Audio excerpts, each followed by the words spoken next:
time. 5, 4, 3, 2, 1. Broadcasting live from the Newsmax studio in New York City. A fusion of politics, commentary, entertainment, and sports. Steve and his team bring you the latest news and opinion now.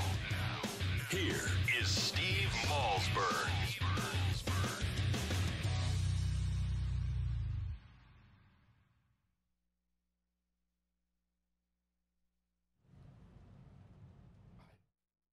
All right, thanks for joining us here on Newsmax TV. I am Rob Astorino, the Westchester County Executive.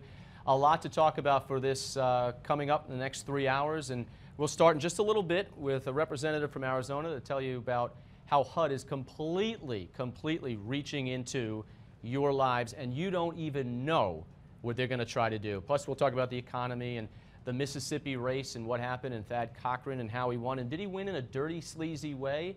Well, some people are saying absolutely. And what about this big rift between the establishment conservative Republicans and the Tea Party? So more on that, and we'll take you through that. But right now, we've got Congressman Paul Gosars of Arizona, member of the House Oversight and Government Reform Committee. Thank you for joining us today.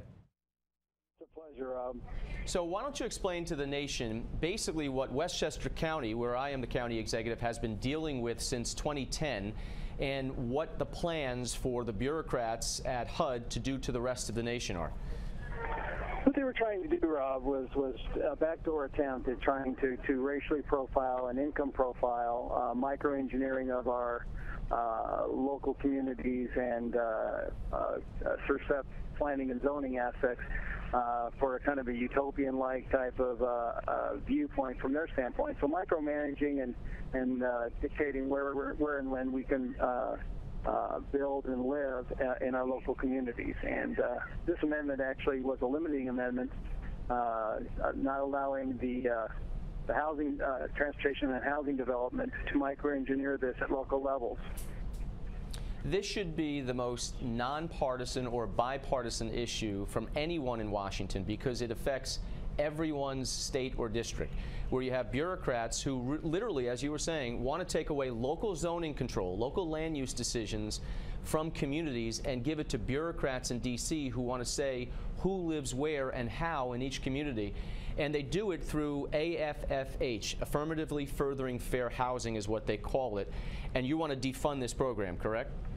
Well, what I want to do is I don't want any of the funds that would be utilized for the community block grants, which are an essential aspect to a lot of communities across this country, to utilize these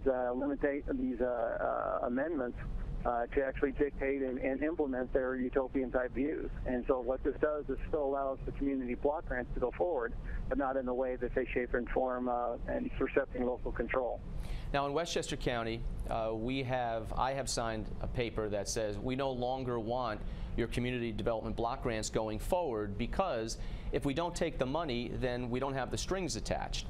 That is not stopping HUD, though, to go after us for the years in the past where the county did accept the funds. And by the way, we just disperse it to the local communities who, ironically, the poorest communities who use this to build affordable housing and other things in their community, they're being penalized because HUD is trying to make different communities conform to their liking.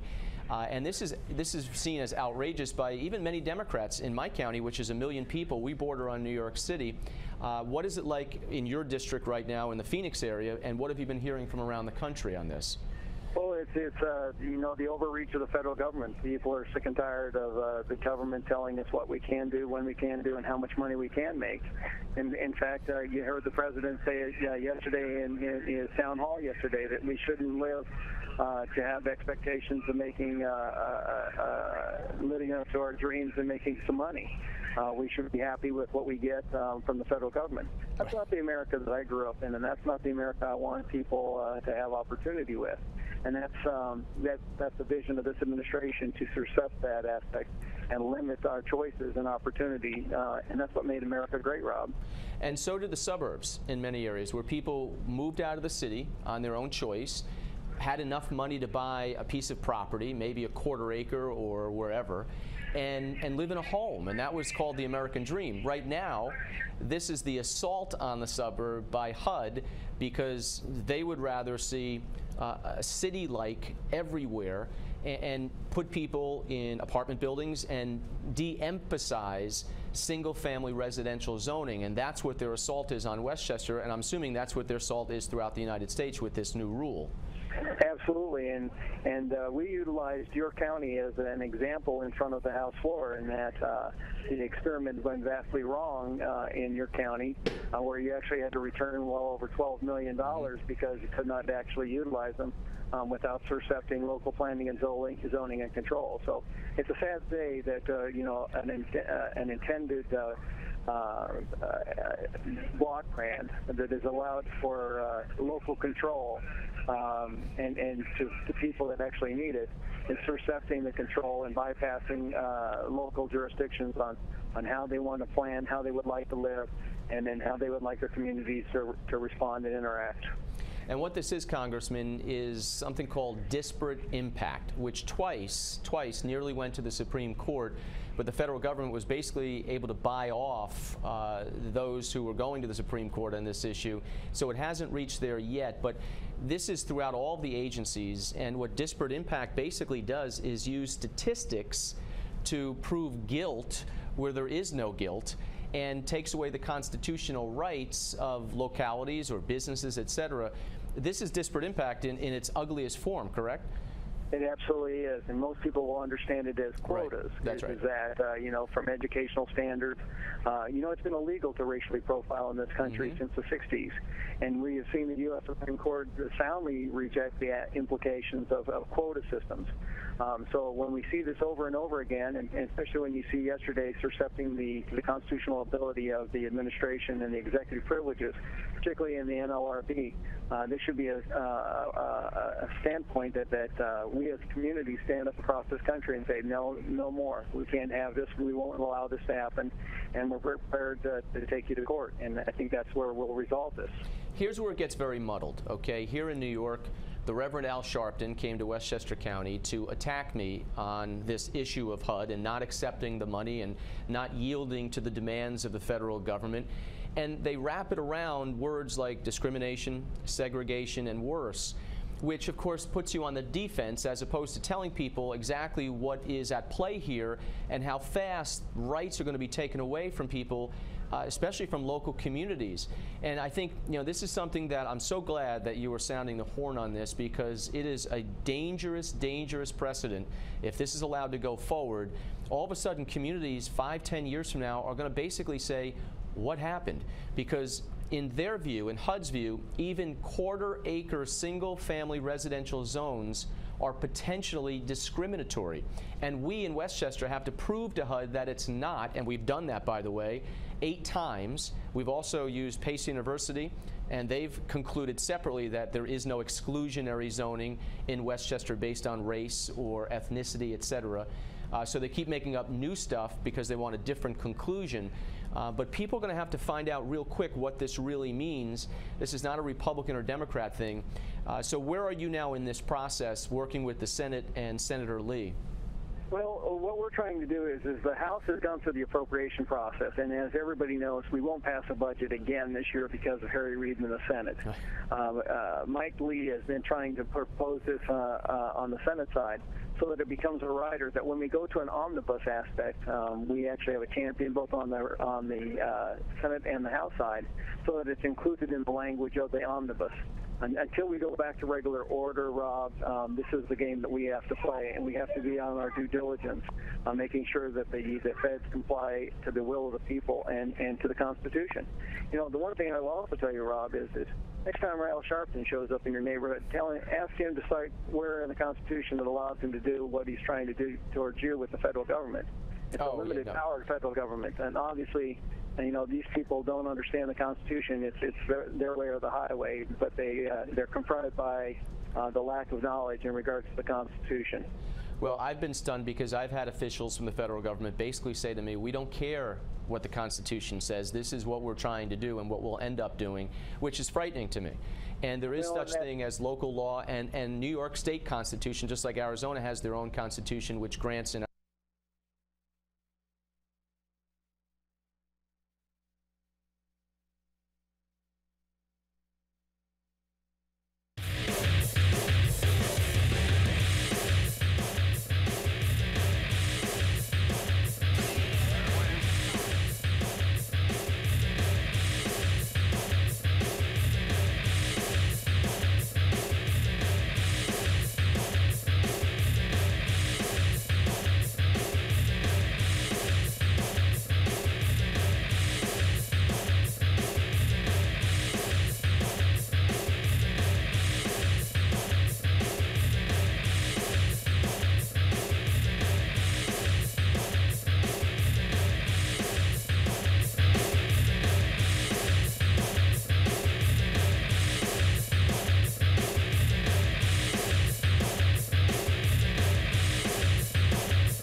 Meet Jill.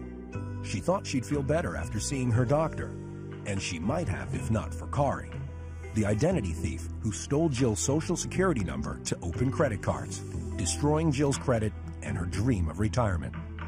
Every year, millions of Americans just like you learn that a little personal information in the wrong hands could wreak havoc on your life. This is identity theft, and no one helps stop it better than LifeLock. LifeLock offers the most comprehensive identity theft protection available. If Jill had LifeLock's protection, she may have been notified before it was too late. LifeLock's credit notification service is on the job 24/7. As soon as they detect the threat to your identity within their network, they will alert you, protecting you before the damage is done. And LifeLock offers the proactive protection of checking and savings account takeover alerts. LifeLock's comprehensive identity theft protection guards your social security number, your money, your credit, even the equity in your home. Doesn't matter how old you are or how much money you have. Identity thieves steal from everyone. You have to protect yourself. I protect myself with LifeLock. While identity theft can't be completely stopped, no one protects you better than LifeLock. And LifeLock stands behind their protection with the power of their $1 million service guarantee. You have so much to protect and nothing to lose when you call LifeLock right now and try 60 days of identity theft protection risk-free. 60 days risk-free. Use promo code ONGUARD. Order now and get this document shredder to keep sensitive documents out of the wrong hands. A $29 value, free. Call 1-800-966-8458 or go to lifelock.com/onguard to try 60 days of LifeLock identity theft protection risk-free and get a document shredder free. Call 1-800-966-8458 right now. The odds of becoming a successful NASCAR driver, 1 in 125 billion. The odds of a child being diagnosed with autism, 1 in 68. I'm Jamie McMurray. Learn more at autismspeaks.org/signs.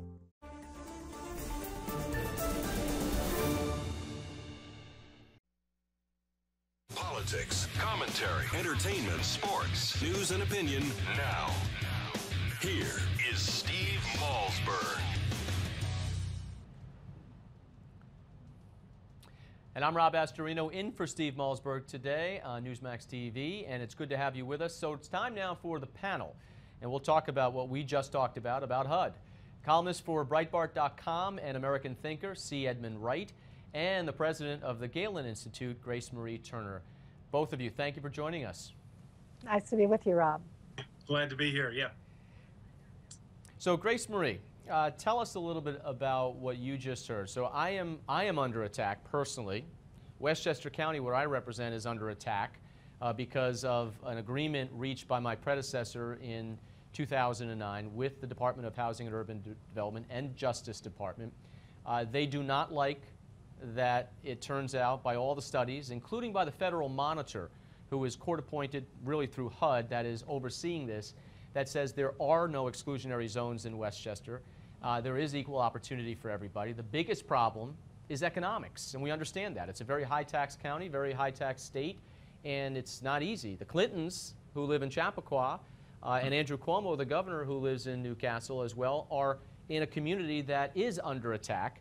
I don't think they would say this is exclusionary zoning, though, and if they do, then maybe they should speak out about it. But this is the worst overreach, is it not? Oh, absolutely, no question. When the federal government starts to try to get involved in local zoning laws, I mean, that is just such an incredible violation of a principle of federalism. But you know what this is about. This is part of the larger agenda of wealth redistribution.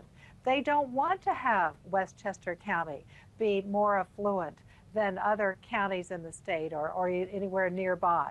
They want a level playing field, even if it means that everybody is poor.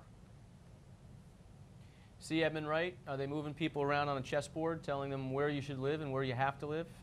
Oh yeah, micromanagement from Washington for sure, and it is wealth redistribution. It's social engineering. It's more of you know, hope and change, fundamental transformation of the country. Obviously, HUD getting involved in local zoning is absurd.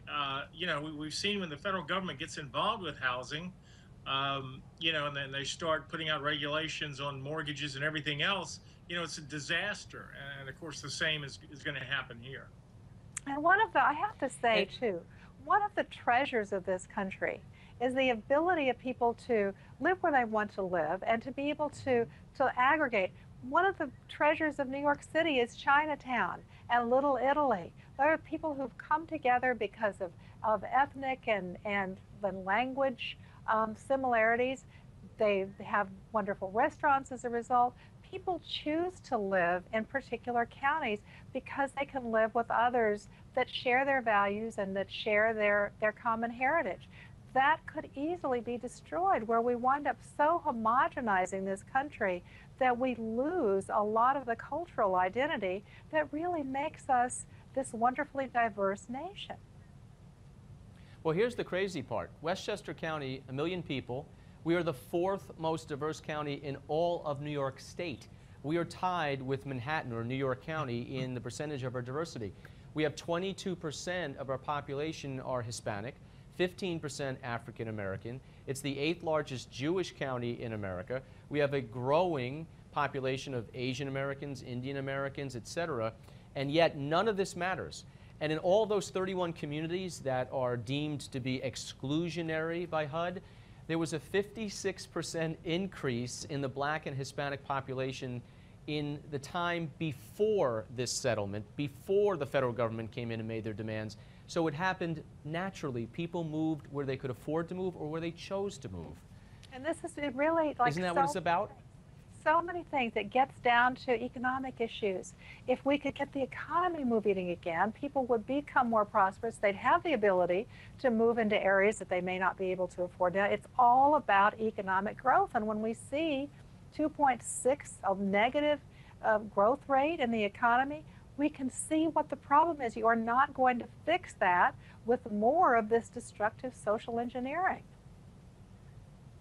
Well, isn't this also, some have said, it's reverse discrimination, because you're forcing the movement of people. You're forcing people to move where they may not even choose to live, but there is no barriers to anyone within the zoning of Westchester County and basically throughout New York to move anywhere they want to move. The barriers are economic, as I said, and anyone can choose to live where he or she wants to go. Look, there are plenty of places in my own county in Westchester that I cannot afford to live in, including where Hillary and Bill Clinton live, in Chappaqua. I just can't afford it. It doesn't say anything about that town other than it's expensive. So maybe we need a federal program so that you can move into Chappaqua. You know, should it work in both directions, not just one direction? Yeah, you know, Rob. Are you familiar? Go ahead. I'm sorry. Go ahead. No, go right ahead. I was going to talk to you about disparate impact, which is very much a big part of this argument of what HUD, and they've done it with the Labor Department and many other departments, are trying to succeed in using statistics. And what HUD has basically said is, if a community like Newcastle, where Andrew Cuomo lives and where the Clintons live, is overwhelmingly white, therefore they are potentially segregated and discriminatory, and thus federal intervention is needed, and the community must describe and explain how they will attack that to overcome the problems that exist, where none exist. And that's exactly what we're dealing with in Westchester, and this is what is called disparate impact. It's guilt by statistics.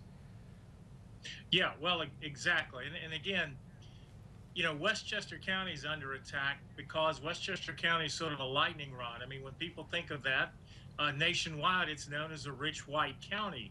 Now, you quoted some statistics that show it's very diverse, but again, I think that's to miss the point. This is not only social engineering and wealth redistribution, you know, it's also a political agenda. Just, you know, pushing the notion, again, by government that that there's something wrong with an area that's too white and too rich just because it's too white and too rich. You know, so that's the insidiousness of the agenda here. And the interesting thing is, it's not too white and it's not too rich. We've got all different kind of diversity in our county, and we're proud of that, by the way. But that doesn't mean anything to the social engineers at HUD. We got more, so stick around. This is a perfect time to think about what we just talked about and how frightening parts of this country are becoming with this administration. So, part 2 of the Malzberg panel coming up right after this break. Don't go anywhere.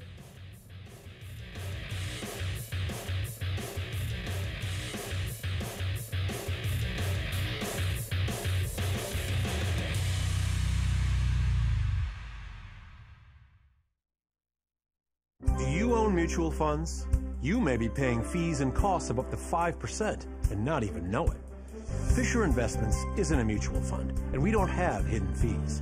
Do you own an annuity? Your broker may have made a commission of 8% or more when he sold it to you. Are you sure he had your best interests in mind? At Fisher Investments, we're not brokers, and we don't earn commissions on trades or by selling you products. With our model, as your portfolio grows, we grow. To learn more about the Fisher Investments difference, call the number on your screen now. We'll send you our free DVD, Investing Secrets for 2014, and our special report, The 8 Biggest Mistakes Investors Make. Plus, the first 100 callers get a free 1-year subscription to Fisher Investments Stock Market Outlook, with insights from our company founder and respected market forecaster, Ken Fisher. Be prepared in 2014. Call now, 1-800-575-0066, 1-800-575-0066. Any flashlight can throw a beam, but not even this floodlight is bright enough to light up a room. Now there's the Torchlight from Bell & Howell, the high-tech portable light that's really big on brightness. Look, ordinary flashlights just have a narrow beam, but the Torchlight has a brighter, wider beam that brilliantly lights up the entire room. Even when the power goes out, you won't be left in the dark because its 28 ultra-bright LEDs give you over 100,000 hours of bright, reliable light. It's like having nature's own sunlight at your fingertips. Its high-powered magnetic base lets you securely attach it to any metal surface to give you a steady, bright light that brilliantly lights up your entire work area.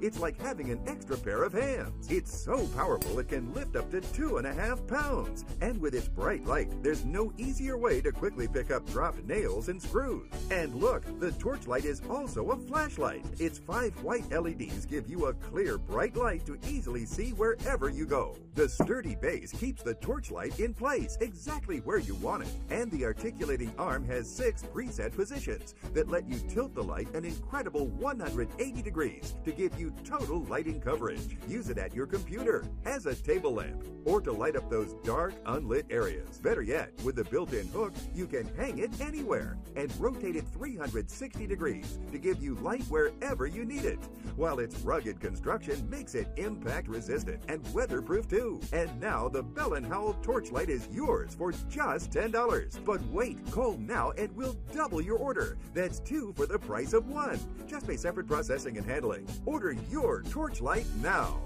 To order your Torchlight and receive a second one free, have your credit card ready and call toll-free. 1-800-715-4500. That's 1-800-715-4500. Call now.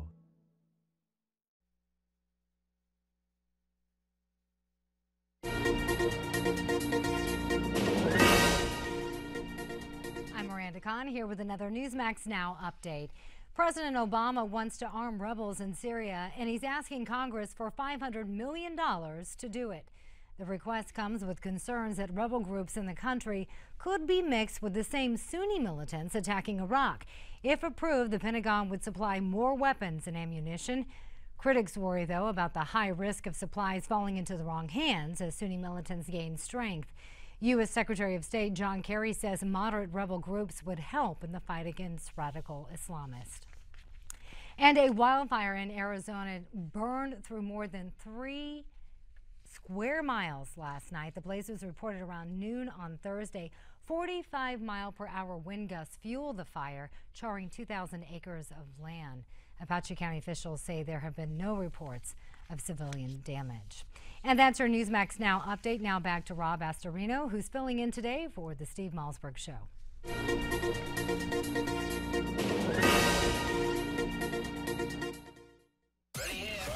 Five, four, three, two, one. Broadcasting live from the Newsmax studio in New York City. A fusion of politics, commentary, entertainment, and sports. Steve and his team bring you the latest news and opinion now. Here is Steve Malzberg. All right, I'm Rob Astorino in for Steve. He'll be back next week, and we're continuing our conversation on the Malzberg panel about HUD, Housing and Urban Development, and how they are not just intruding, but basically invading the suburbs of America, starting in my county, Westchester County. They're now in Nassau County on Long Island, and they're coming to a county near you. And with us right now, columnists for Breitbart.com and American thinker C. Edmund Wright, and the president of the Galen Institute, Grace Marie Turner. So Grace Marie, this seems to me like this is just the executive branch run amok. I mean, and I don't know how to restrain them because Congress right now is kind of impotent, split in their house. And you got the courts that it takes a long time to get to them, but they also have very liberal judges. What do we do? Is it just waiting out the clock for the next 2.5 years until this administration leaves? Well, certainly we have to do that. But I do understand that there are several members of the House of Representatives that are going to try to put a stop on the funding because HUD can't do this without any money.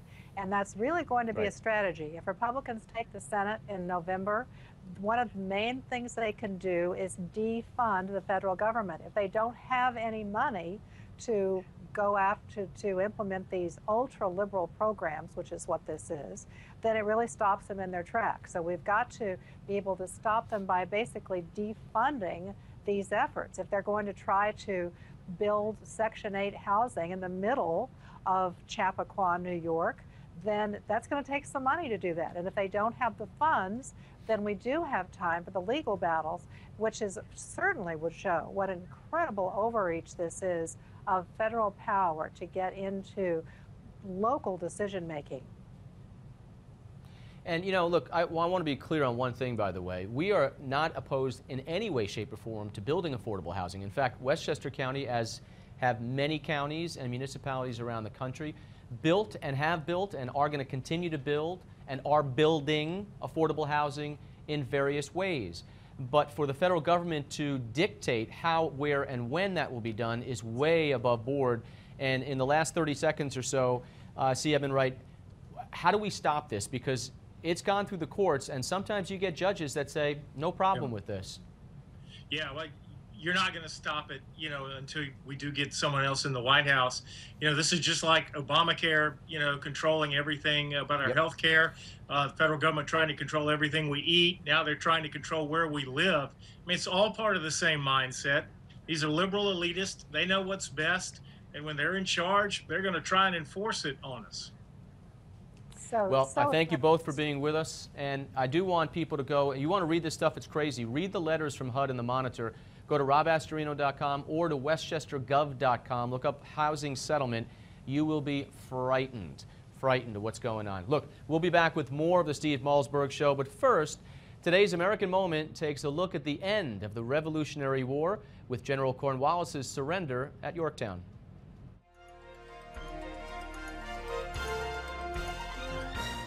Exactly 6 years and 6 months after the first shots of the Revolutionary War were fired at Lexington and Concord, General George Washington had spent most of the war evading fixed battles against the superior armed British forces. But Providence intervened. Lieutenant General Lord Cornwallis, commander of British forces in Virginia and second in command of all British forces in the American colonies, had moved into a trap, setting up camp in Yorktown. Located on a peninsula and facing the York River, Cornwallis was easily encircled by Continental Army troops on one side and a powerful French fleets on another. On October 6th, Washington's army, now reinforced with 5,500 French troops, were making preparations for their planned assault on the 9th. At the same time, a French fleet, numbering 28 ships of the line, had prevented any chance of a British escape by water. By mid-month, the British were cut off from their supply lines, denying them much-needed food and ammunition. With his forces suffering heavy casualties from Washington's continual artillery bombardment, and knowing his reinforcements were still weeks away, Lord Cornwallis did the unthinkable. He surrendered his forces to what had been called a band of rabble, effectively ending America's war for independence. The date was the 19th of October, 1781. With the signing of the Treaty of Paris in 1783, the war officially came to a close, with America's sovereignty secured and its territories bordered by Canada to the north, Florida to the south, and the Mississippi River to the east. For Newsmax TV, I'm Bill Curtis, and this is an American Moment. This is a national healthcare alert from the Health Hotline. If you, a family member, or a loved one suffers from knee pain and have Medicare as your primary insurance, we've got great news. You could qualify for a pain-relieving knee brace at little or no cost to you. Get free delivery, and all the paperwork is handled by our accredited suppliers at no charge to you. If you are on Medicare and have knee pain, don't wait. You may qualify to immediately receive a pain-relieving brace at little or no cost. Friendly agents are standing by 24/7 to help you. Call the Health Hotline right now for details toll-free. Our friendly representatives are standing by now to take your call. We also have other pain-relieving braces available for shoulder, ankle, and your back. You may be eligible to receive these items and more at little or no cost to you as well. Call right now for details toll-free. Operators are standing by. Call 855-866-1005. That's 855-866-1005. Again, 855-866-1005. That's 855-866-1005. Attention seniors and baby boomers. A new website has been created just for you. MyBenefits811.com. At MyBenefits811.com, we reveal a weird trick that could help you add $152,000 to your Social Security payouts. For example, did you know how you file for Social Security can dramatically change the amount of money you collect? One simple step could add up to $1,000 to your monthly payouts. And other strategies we found reveal 33 ways for big savings on your health care. At MyBenefits811.com, you will also discover how you could save up to 50% on your groceries, along with 49 other ways to save as much as $50,000 starting today. Newsmax says MyBenefits811.com is a critical resource for anyone over the age of 50. So go to MyBenefits811.com now to find out how you could add extra money to your Social Security checks. That's MyBenefits811.com. MyBenefits811.com.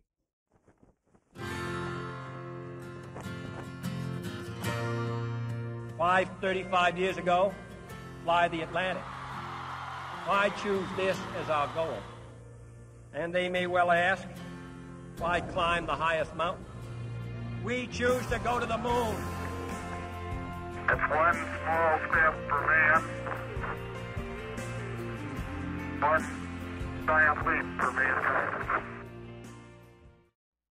Politics, commentary, entertainment, sports, news and opinion now. Here is Steve Malzberg. All right, Steve is taking one of his 300 days off for the year, and he's enjoying the Jersey Shore, I'm sure. I'm Rob Astorino, the Westchester County Executive, just north of New York City. I'm also running for governor in New York, so feel free to go to robastorino.com and find out how we're going to beat Andrew Cuomo. I'm sure our next guest is going to vote for me. Ellis Hennigan, who is a columnist for Newsday and a Fox News political analyst, joins us. Ellis, how you doing? Hey, good. You counting on that one? Put a little check mark by my name, okay?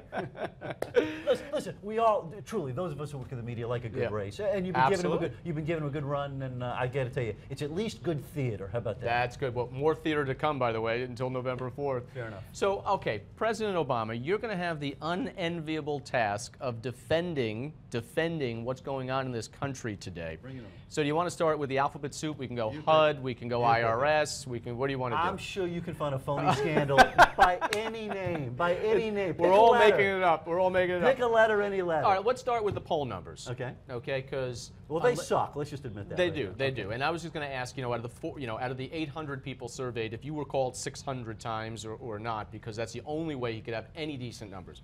He has been tanking severely right now. Even in New York, which is a very liberal state, his numbers are really not that great. What's going on with this administration?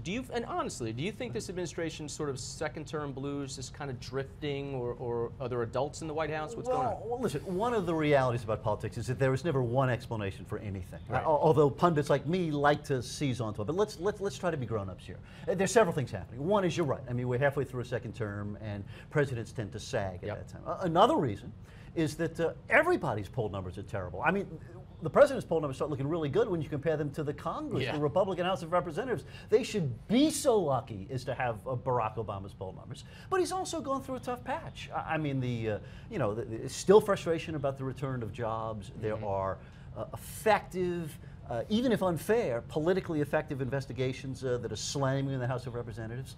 And, listen, at the end of the second term, people start thinking, well, what's coming next? Give us something more exciting to do.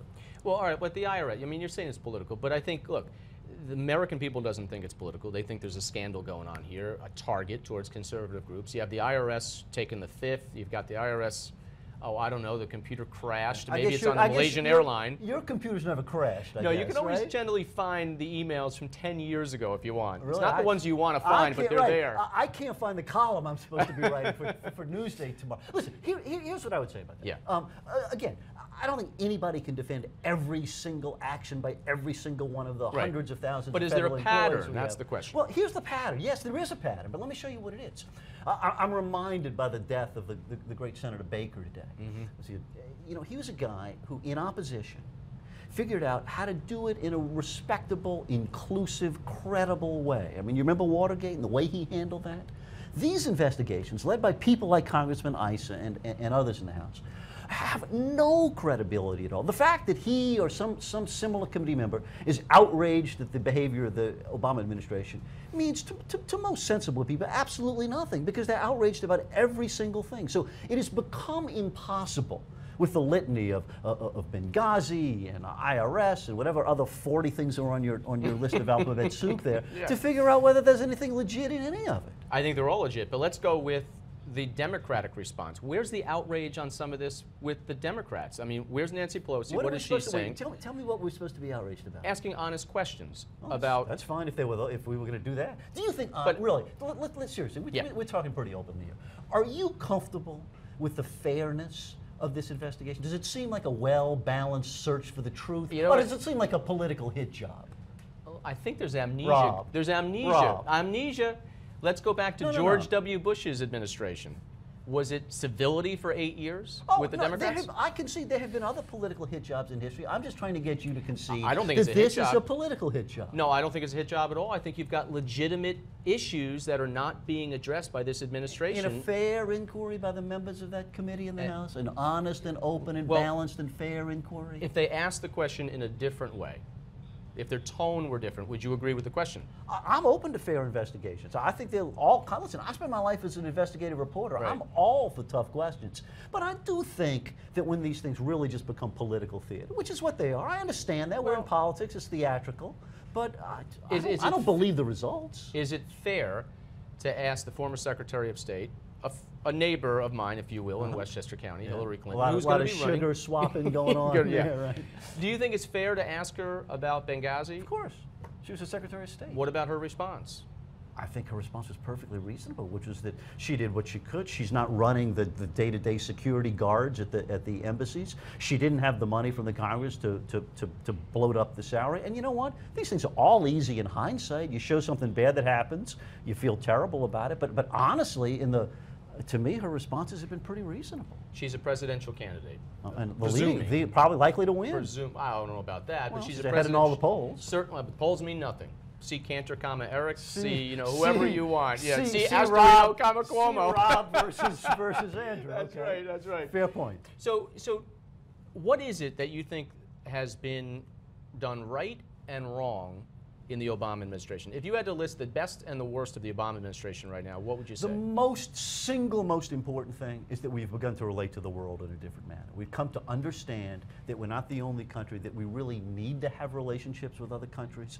It's a frustrating and slow process, but America is going to be much better off with allies who respect us and work with us. But they don't. That's the problem. Much better off than the kind of damage that we caused in Iraq and Afghanistan and with the cowboy foreign policy that some of your friends are promoting. That's the best thing that's happened. So you're saying leading from behind is the right policy? No, that's a slur. But aren't we doing that? No, I'm talking about treating other nations like grown-ups and partners that we can work with in a complex world. Because you know what? We're not going to defeat our enemies with bullets and bombs anymore. This is going to be a war for the hearts and minds. We've got to convince them that our way is the best. But we're not. They're not listening anymore. Because the red line is drawn over here and over here, and it's erased, and sanctions mean nothing but the UN. Ask Israelis. You want to go to war in Iraq again? No, I'm not saying Syria? that at all. Which one of those you want to invade? I'm not saying that that's correct. Good. But who in the Middle East fears America? Yeah, I'll tell you the worst Who thing, in by the Russia way. fears America? It's an extremely complex question. We really need, in the end, we need to recognize the threats they are to us, the potential allies. Didn't you like the way, by the way, Iran became an ally in about 30 seconds last week? Insane. Is it not insane? What it shows you is that the black and white sloganeering approach is no longer relevant in this complex world. But do we really want to be in bed with Iran? I don't want to be. Listen, of the 190 countries in the world, about 180 of them I wouldn't want to have over for dinner. I mean, they're all bad people to some extent, right? Yeah, but even our allies can't trust us anymore. Because what we say has no meaning behind it. You know what they feared about Reagan, at least? Was they thought his finger was on the button at the whole time. And they didn't know what to do. So you know what? They were timid. They backed off. Nobody thinks the finger's on the button. I'm going to quote another great Washingtonian. If you want a friend in diplomacy, get a dog. Yeah, well, right now, I think we're being treated as the dogs in the world. Nobody has respect for us, let alone fear. Here's the problem. America's just been through a long decade and more of taking the old style, domineering approach to the world, and it has left the world in turmoil, everybody angry, and American people saying enough. I mean, look at the polls. Nobody wants to engage in this stuff, other than maybe Dick Cheney, and I think there's 2 or 3 other people are rattling the sabers about it. But most Americans are like, that way didn't serve us very well. Let's see if we can find a way to do it as grown-ups. But, Alice, what about our relationship with what should be our best friend and ally in the Middle East, in Israel? That has deteriorated beyond belief. I don't know. I think it's pretty good. You ask Israelis, ask Prime Minister Netanyahu. They complain about each other more than they complain about us. Yeah, but shouldn't we make sure that the best democracy, the stable democracy there, is well protected? Sure, absolutely. And I've been to Israel, and I talked to Israelis, and you too probably, and you know how they live their daily lives. Absolutely. And you know what the best way to do that is? To find a 2-state solution to Palestine. Get them in there living with their neighbors, not going to eternal war. Well, 2 states with legitimate dreams and hopes that we ought to help them live together. Shooting for that, right? Absolutely, we want peace in the Middle East. And a peace good through strength, two-state solution, the dreams of the Israelis and the dreams of the Palestinians, living as neighbors as you and the Clintons do. We're not that close. You're going to have some settlements in their backyard pretty soon, I think, right?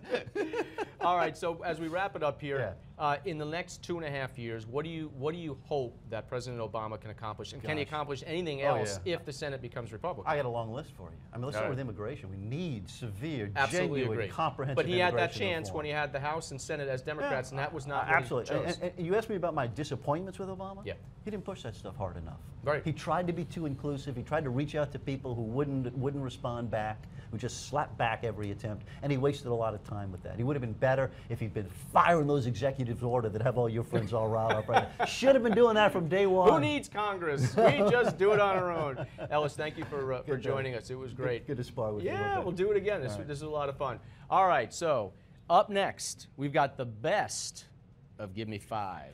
Don't go anywhere. This is the Steve Malzberg Show right here on Newsmax TV.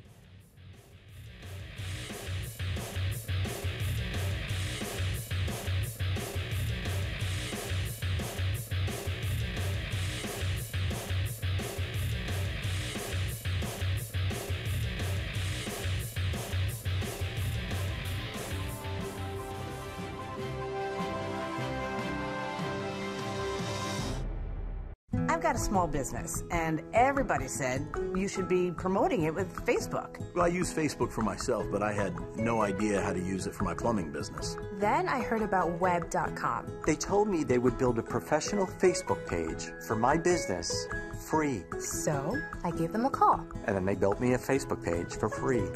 I couldn't believe it. If you call web.com now, you can have a new Facebook page built for your small business free. We even write posts for your Facebook page that will get people talking about you. It's like I have this whole big social media department for my business. Call now and web.com will build your new Facebook page free. Then we'll continue to bring you new fans, write posts for you, and report on results, all for one low monthly fee. If not, cancel and pay nothing. Now people call me and say, I found you on Facebook. How cool is that? You say it, we build it free. Call 1-855-235-7998 today. At 69, I'm starting a whole new chapter in my life. Lifestyle Lift, a life-changing procedure that helps remove wrinkles, frown lines, and sagging skin on your face and neck. I have a younger look and a new look on life. Look, almost 200,000 lives changed. Lifestyle Lift is the affordable way to looking years younger. Nothing's better than a Lifestyle Lift. Don't miss your chance for your free skin firming treatment. Call now because this amazing offer ends soon. Every time I see somebody, you look so good, you just never age, I go, oh, thank you for that. Would you feel good looking younger and more attractive? I haven't felt this good in years. My name is Cindy. I'm 56, but nobody needs to know. Don't miss your chance for your free skin firming treatment. Call now because this amazing offer ends soon. Call now, 800-599-0771. Don't regret looking older than you feel.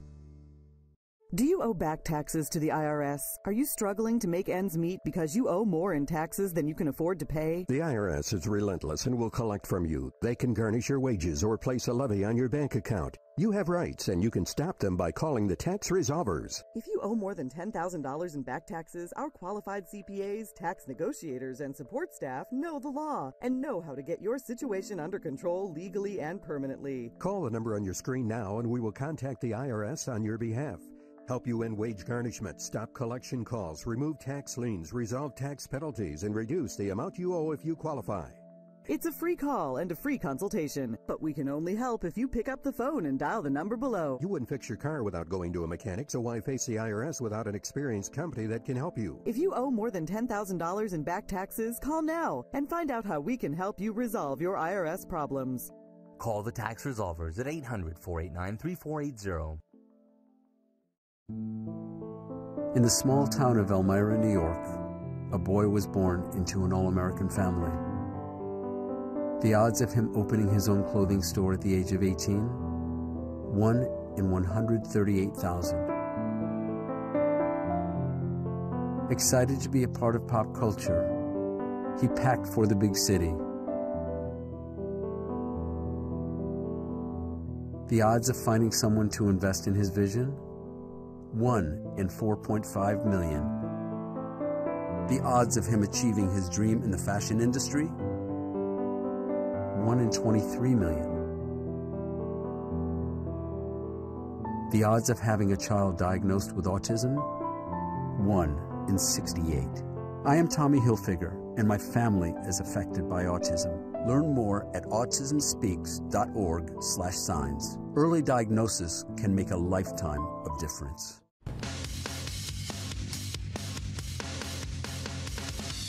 But what we're seeing is that there was oversight. They're trying to figure out how to make sure that these Tea Party, Tea Patriot, these various new groups don't abuse IRS regulations in terms of claiming that they are nonprofits and tax exempt.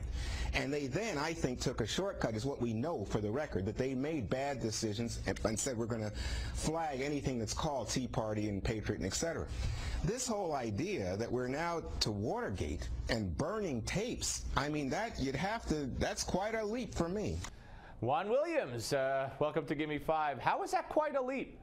You got the key players at the IRS all losing their emails and throwing away hard drives. And that's a leap? I don't see how that's a leap, and neither does George Will. It's a leap when 6, not only Lois Lerner's hard drive crashes, 10 days after they get the letter from Dave Camp, the chairman of the appropriate committee, but 6 others do, including those of the person who was the chief of staff to the IRS commissioner who was fired. And you know what the response to this is? Charles talks about the incompetence demonstrated here, and that's the default explanation of what government does a lot of the time. But the beauty of this, it's an almost elegant thing. Commissioner Koskinen has said, as the perfect bureaucrat would, that all of this is evidence that the IRS needs a bigger appropriation so it can get better computers. It's absolutely true. The Democrats are saying, no, the budget's been slashed. How do you expect the IRS to do their job? How could they be expected to keep their emails and follow the law? They don't have enough money, the IRS. And here's Krauthammer. Well, that's what Nancy Pelosi said. Her answer to a corruption scandal, a missing evidence scandal, is we need better technology, more money. That's the default answer of a liberal to every issue involving government. Yeah, just about. He's absolutely right. I mean, obviously, Juan Williams is outnumbered, but I've seen the polls, and Juan Williams is in the minority when it comes to public opinion on this as well. Here's more. This requires an extremely improbable degree of coincidence.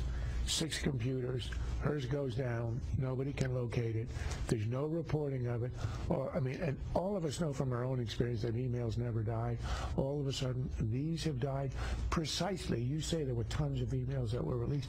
Yes, but these are the ones precisely that would connect the IRS with other agencies. Right? You don't know that, Charles. Well, no, but that's how they were tagged. That's how. No, Charles. These are the ones that they are looking for, the ones that went outside the IRS.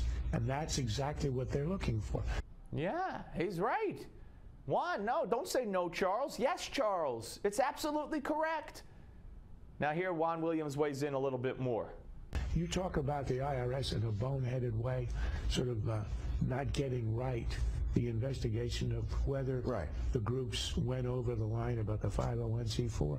No, this is a deliberate attempt by the administration to sideline these politically conservative groups in the days. You don't have, as the president said, you don't have an iota of proof. All right, but wait a second. What about any agency hold hearings? Nothing. Any agency. The IRS, the IG has said yes, it was politically motivated, but no outside influence and no evidence of corruption. No evidence of corruption.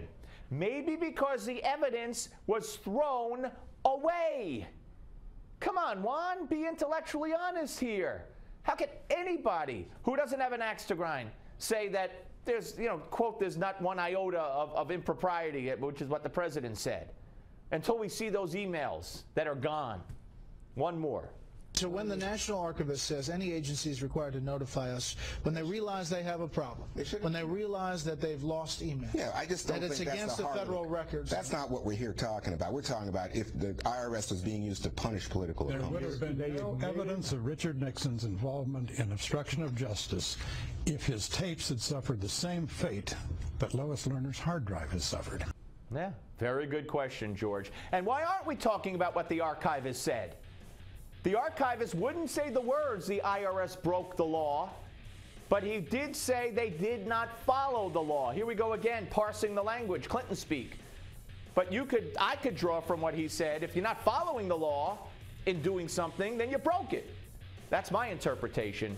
Interesting discussion. Steve Malzberg Show.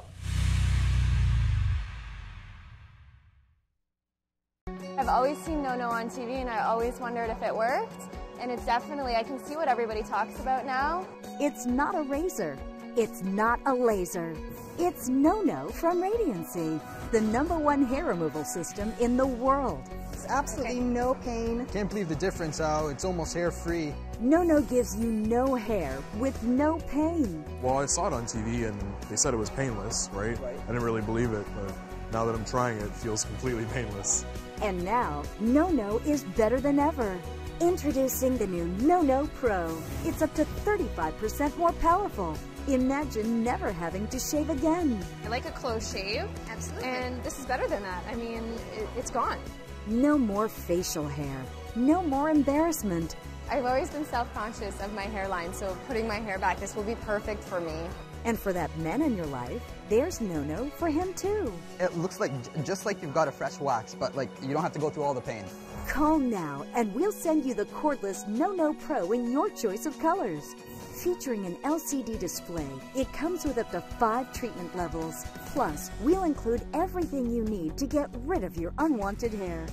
A set of thermocon tips, specially designed for your face and body. A buffer pad to exfoliate and polish your skin. Plus, act now and we'll send you the No-No travel case as a free gift. And get this, you can try No-No risk-free for not 30 days, but 60 days with our triple guarantee. If you are not 100% satisfied, return it and we'll refund the purchase price, refund the shipping, and even pay the return postage. Try No-No risk-free today. I need to get myself one of these right now. Absolutely. For your 60-day trial, go to nonopro.com or call 1-800-934-5335. That's 1-800-934-5335.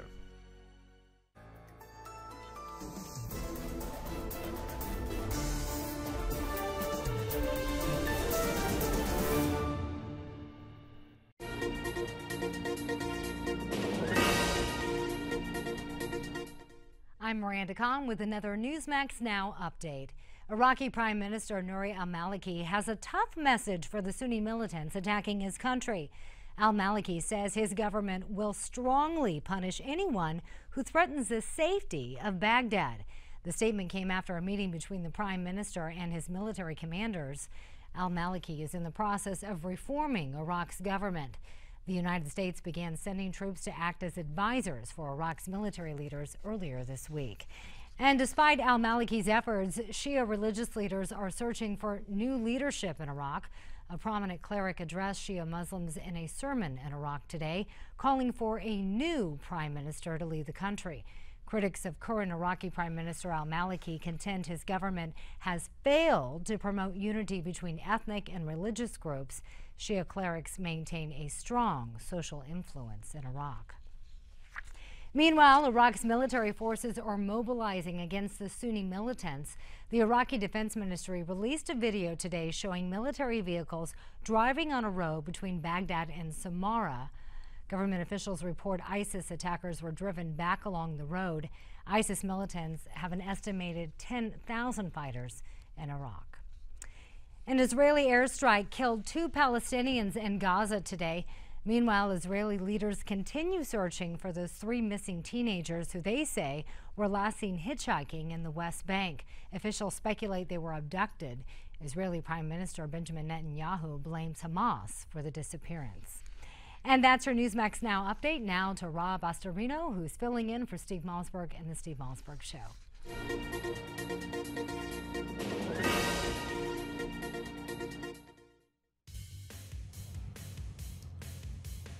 Well, thanks for being with us here on Newsmax TV. I am Rob Astorino, the Westchester County Executive, which is in Westchester County, New York. It's good to be in here for Steve. He'll be back next week. Fear not, fear not.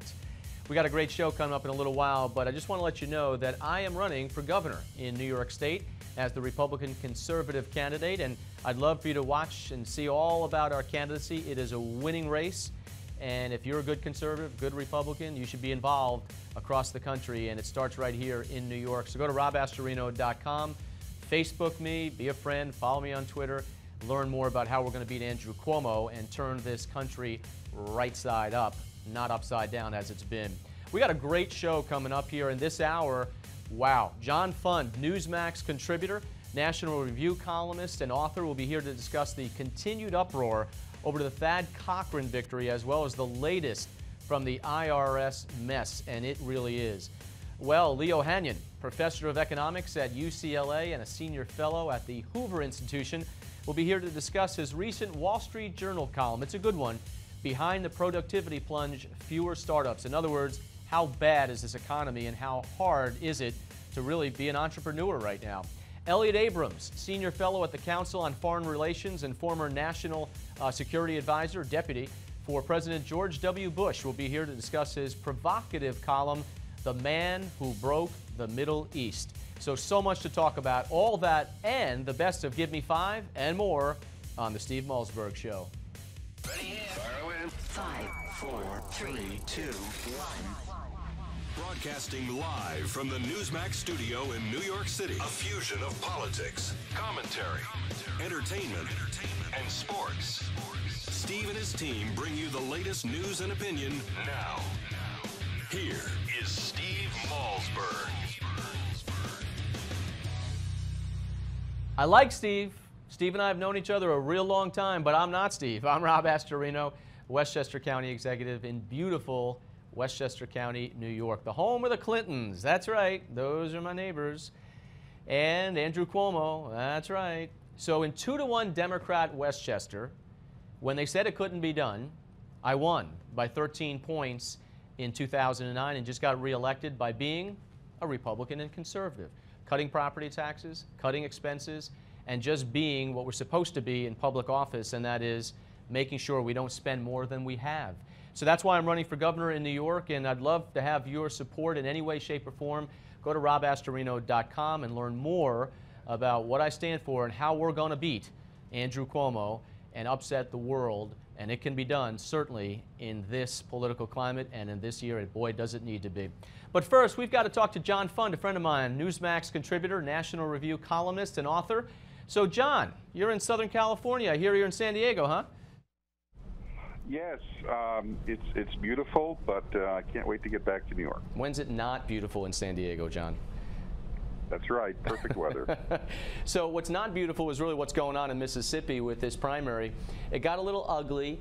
First of all, though, explain, because Thad Cochran wins the primary in what's called an open primary, which I never understood. If you're going to have an intra-party primary where people in that party is going to decide who their nominee is going to be, I never understood why some states, we do not do it in New York here, but why some states allow anyone to participate, and so you can have real outside forces or the other party determine who wins that primary. So talk a little bit about what the system is like in Mississippi, then we'll talk about the specifics. Well, actually, it's not an open primary. It's a partially closed primary. If you vote in the Democratic primary and there's a runoff because no one gets 50% of the vote, that's the rule in Mississippi, you can't participate in the other party's primary. So the controversy in Mississippi now is two things. One, did the Cochran people use underhanded, sort of objectionable tactics in convincing Democrats, liberal Democrats, to vote in the Republican runoff? And two, did they also convince people who had already voted in the Democratic primary to vote in the Republican runoff? That's illegal, and those votes should not be counted. A lot of this stuff is totally unenforceable because it gets into intent of a voter. Well, correct? no, it's not. It is enforceable. If you voted in the primary, that's a matter of public record. Now, there's a separate law that says if you're voting in the Republican primary, you're supposed to have expressed an intent to vote for the Republican candidate in the fall, in the November election. But as you say, that's unenforceable. Yeah. You can't be a mind reader. Right, exactly. You can change your mind at any point. So what's going on in Mississippi right now? Is there blowback against Cochran? Oh! Let's just say there's a civil war going on right now. I mean, you've had 3 counties deny the McDaniel, he's the challenger to Cochran, deny his supporters the right to examine the voting records because they're trying to look for Democrats who illegally voted in the Republican runoff. They literally are saying you can't look at the records. You know, we don't have any stinking records for you to look at. So as a result, the establishment forces are rushing to try to certify the results by next week. Once they're certified, you can't challenge the election. Right. So it's a race to the courthouse. So Chris McDaniel was the Tea Party candidate, right? The insurgent, right, if you will, against the establishment and Thad Cochran. What were the issues on the ground that they ran on or against, as opposed to what the subversive issues were that they used to get people out to vote? Well, Thad Cochran's basic message was, I've been in the Senate for a quarter of a century.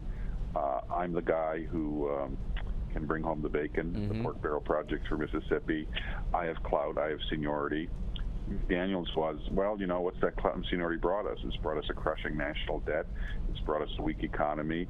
It's brought us politicians who don't listen to the people. And those were the public issues. The private issues, the Cochran people came out swinging and said, in flyers distributed to the black precincts, you know, the Tea Party is trying to prevent you from voting. And Chris McDaniel is a racist. And Chris McDaniel has, you know, opposed things in the past that black community wanted. So, you know, he opposes food stamps, for example. So, and then you had radio robocalls from, and these are proven to have been paid for by a political action committee that supported Cochran, run by Haley Barbour. These robocalls said, if you want to lose all your food stamps, if you want to lose all your government assistance, if you want, you know, government education ended, you know, vote for Chris McDaniel. To save them, if you want to save those programs, you have to vote for Thad Cochran. You know, it was outrageous demagoguery. It was race-based demagoguery as well. And, you know, if any of those tactics had been used by Democrats, of course, the Republican establishment would have been screaming from the rooftops. Absolutely. And, you know, look, I've dealt with that in my last county executive race. They put the last couple of days in certainly African-American neighborhoods or very liberal areas, you know, Tea Party Rob. And the connotation, of course, was he doesn't share our values, or he's this or he's that. So obviously this was in play here. Jefferson County, I guess, in Mississippi had a very heavy turnout, I guess, what, almost 100% higher than previous, which I guess is a very black precincts. So they were pulling out the vote there. And we saw Thad Cochran, who was campaigning the last several days in non-traditional Republican areas. And you know, and that's a good thing. Yeah, I think that's that. Look, I do think that's good. Voter turnout is fine, but you know, how you get people to vote matters. And if you're using race-based appeals and you're basically appealing to them with a message that's a liberal democratic message, and you're basically scaring people. Right. Because Chris McDaniel doesn't want to end food stamps. He wants to end food stamp abuse. Right. I mean, that's absurd. So if you're using those tactics, you're basically descending to the level of Al Sharpton, and we all know what that level is like, and it's not the level of discourse in politics we want. Look, I think for the Republican Party to grow, we have to go to non-traditional Republican areas. We have to go to African-American neighborhoods and talk about our principles. Be proud of. Right, exactly. The way we should be proud of our principles and what our party stands for, and let people of all different stripes hear the message that is not going to be filtered through, as you said, the Al Sharptons or the MSNBCs or President Obama or the Democratic National Committee machine, et cetera. And I think that's what they fear the most, is us taking our message to areas where they don't want us to go because it might be very receptive. But what happened here on this flyer that was handed out, it had what was supposed to have is who paid for it. None of that is on there, and now it's basically unenforceable. So, right.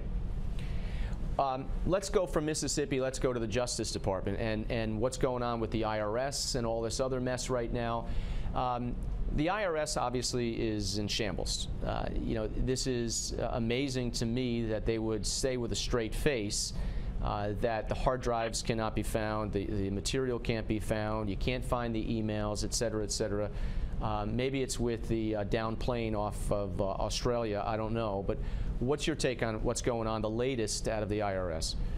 Well, there's a smell test, and the American people have pretty good noses. Yep. The latest Fox News poll says 12% of the American people believe the IRS's version of reality. 12%. I mean, that's basically lower than even Congress's approval rating. So that's pretty bad. So no one believes the IRS. Obviously, the answer is a special prosecutor. Eric Holder refuses to appoint a special prosecutor. He has never appointed one in the history of the Obama administration. And as a result, we're sort of stuck. But I think the Republican House members have a response that they can make, which is you drag in, and you're a county executive, you know how bureaucracy works. You drag in 50 to 70 mid-level, low-level employees with anything to do with the lowest learner lost emails, and you say, we're going to force you on television to raise your right hand and testify under oath as to what happened. And you get 50 to 70 people, you get 4 or 5 people ready to retire, they don't care. You'll get many people who are honest who don't want to lie under oath. You'll get many people whose spouses tell them, don't you dare lie under oath and threaten, the kids' future. You're going to get the truth, and that's what they have to do. Well, who do you fear more, your boss or subpoenas and a jury and the Justice Department? I mean, I think that's what's really important in this. So your book just came out, huh? How's it doing, John? Obama's Enforcer. It's doing very well. I've gotten, everybody's done it. Drudge put it up on his website. Rush has discussed it. And the key is we're not alone. We're not alone as conservatives worrying about the Obama administration's overreach of executive authority. The Supreme Court just handed Obama 2 major defeats yesterday in the Supreme Court. One on the issue of abortion and buffer zones, sort of safety zones around abortion clinics. And secondly, on the issue of recess appointments. That was on top of previous defeats of this week on the Environmental Protection Agency and cell phone privacy rules. This is a total of 13 cases in the last 2 years where the Supreme Court has ruled unanimously, 9-0, that the Obama administration has overstepped its boundaries.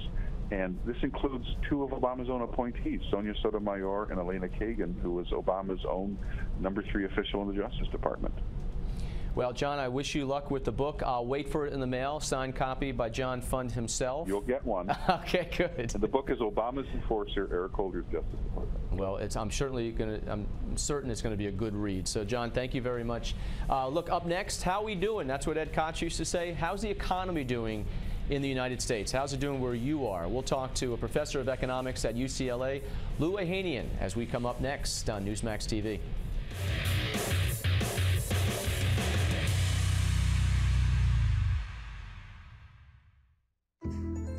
Meet Jill. She thought she'd feel better after seeing her doctor, and she might have if not for Kari, the identity thief who stole Jill's social security number to open credit cards, destroying Jill's credit and her dream of retirement. Every year, millions of Americans just like you learn that a little personal information in the wrong hands could wreak havoc on your life. This is identity theft, and no one helps stop it better than LifeLock. LifeLock offers the most comprehensive identity theft protection available. If Jill had LifeLock's protection, she may have been notified before it was too late. LifeLock's credit notification service is on the job 24/7. As soon as they detect a threat to your identity within their network, they will alert you, protecting you before the damage is done. And LifeLock offers the proactive protection of checking and savings account takeover alerts. LifeLock's comprehensive identity theft protection guards your social security number, your money, your credit, even the equity in your home. Doesn't matter how old you are or how much money you have. Identity thieves steal from everyone. You have to protect yourself. I protect myself with LifeLock. While identity theft can't be completely stopped, no one protects you better than LifeLock. And LifeLock stands behind their protection with the power of their $1 million service guarantee. You have so much to protect and nothing to lose when you call LifeLock right now and try 60 days of identity theft protection risk-free. 60 days risk-free. Use promo code ONGUARD. Order now and get this document shredder to keep sensitive documents out of the wrong hands. A $29 value, free. Call 1-800-966-8458 or go to lifelock.com/onguard to try 60 days of LifeLock identity theft protection risk-free and get a document shredder free. Call 1-800-966-8458 right now. Visit phassociation.org to help provide hope for children with PH. Hope for Ian, Katie Grace, Maddie, and me, Lucas. The Pulmonary Hypertension Association, empowered by hope.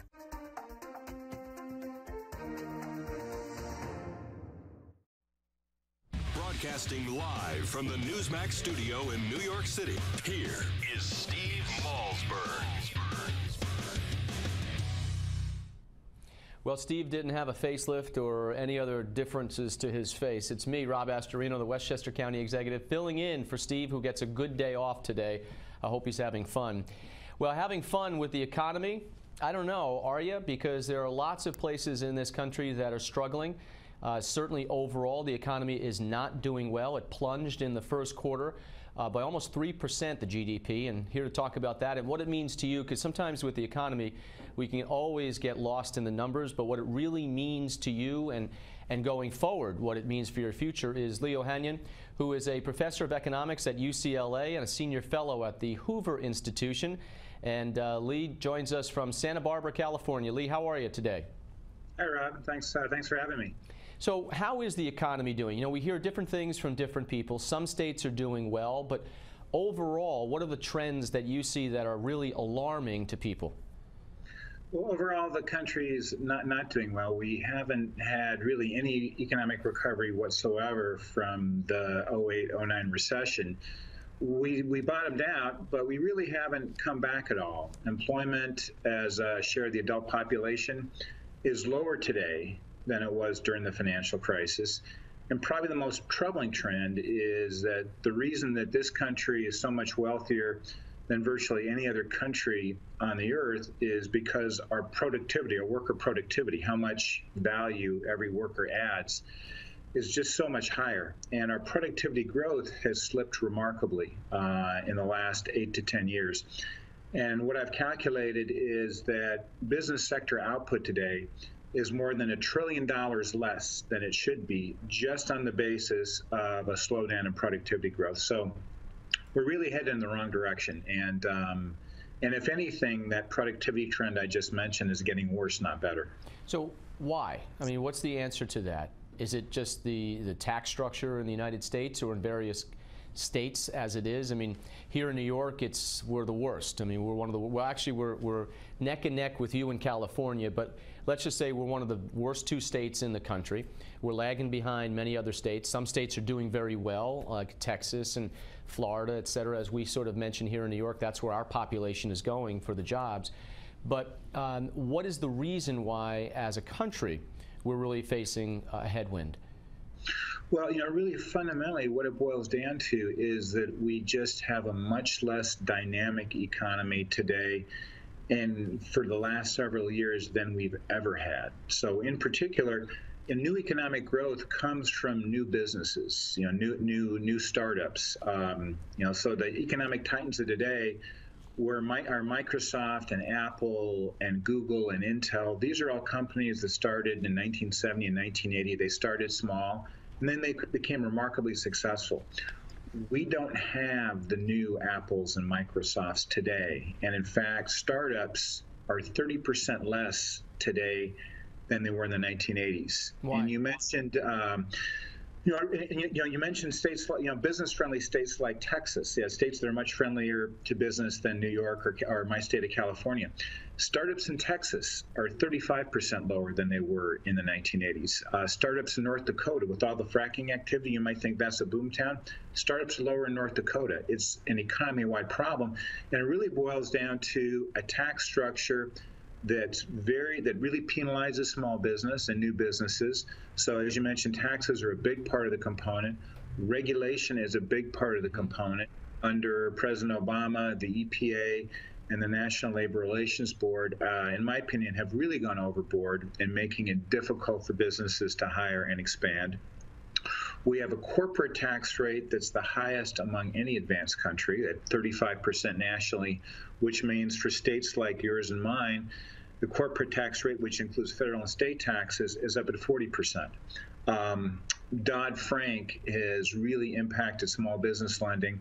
There's less small business lending now than there was in 2010. Obamacare has thrown a huge blanket on small business.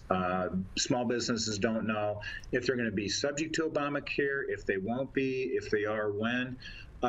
It's really a very anti-competitive unbusiness-friendly environment that the United States finds itself in now. And as I say, it's not getting better. If anything, it's heading in the wrong direction.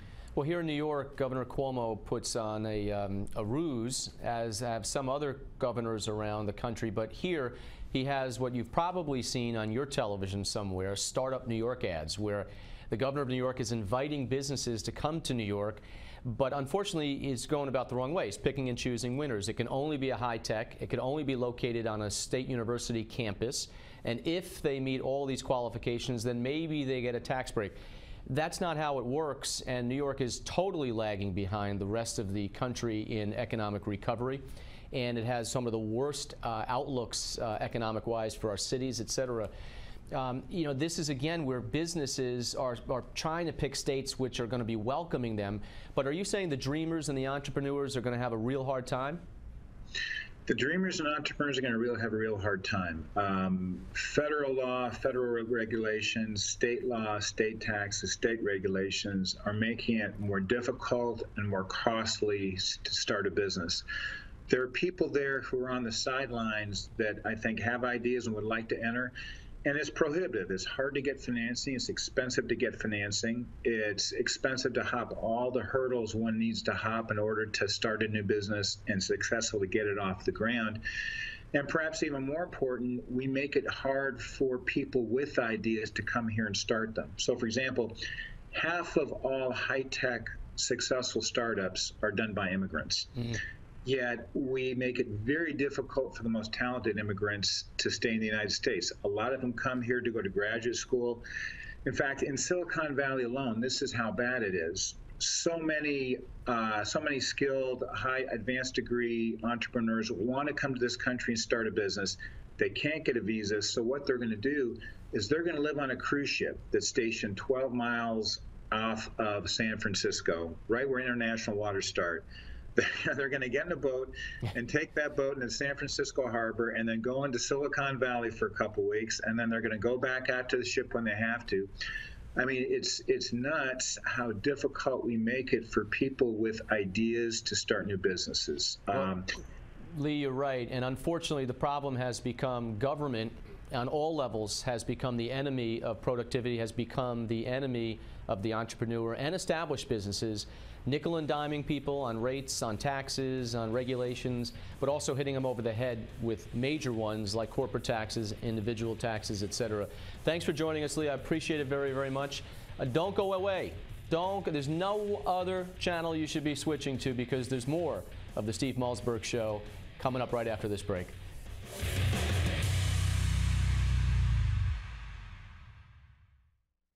Hello, I'm Dr. Ben Carson. To save our health care, let's follow these principles. Our health is the most personal thing we possess. Its care must be under our control.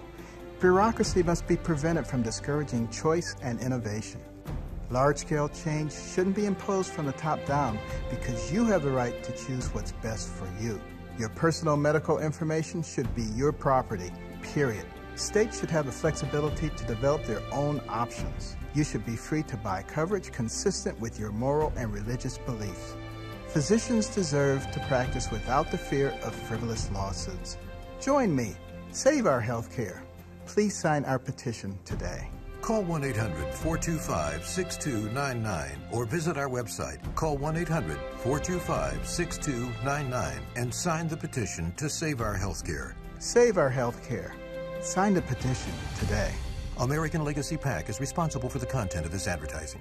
Wayne Allen Root here, former presidential candidate, conservative media personality, and best-selling author, with a shot of economic reality to kick off 2014. First, things are not as bad as they seem. They're worse. Our nation is sinking in debt, spending, taxes, and entitlements. There are no new jobs, and your health insurance is going dramatically higher. Forget stocks, bonds, and savings balances. They'll soon be gutted as the world finally ditches the dollar and turns to more stable currencies like gold. What other currency or asset has risen 300% in the last decade? Gold is like no other money on earth. Call my trusted friends at Swiss America for the full story about the coming gold rush. Gold is wealth insurance against a world full of political deception, ignorance, crisis, and economic disaster. Act now. Ask for my new DVD, the timeless truth about money. It's 100% free. Are you feeling tired, run down, low on energy? Well, you could be just like millions of Americans whose thyroid gland isn't functioning the way it's supposed to.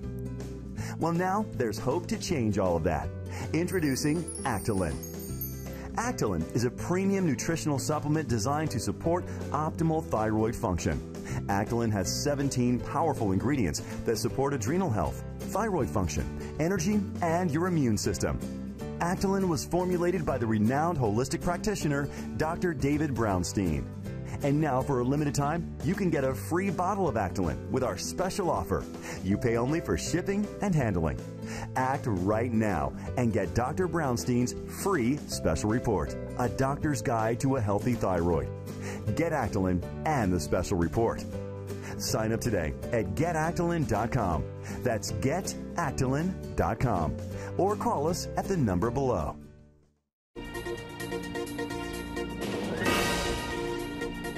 I'm Miranda Kahn with your Newsmax Now update. U.S. Secretary of State John Kerry met with Syrian opposition leader Ahmad al-Jarba in Saudi Arabia today. Jarba says he's thankful for President Obama's request to Congress for $500 million to arm and train his rebels fighting against the Assad regime. However, Jarba contends his forces will need even more from the United States to mount an effective effort.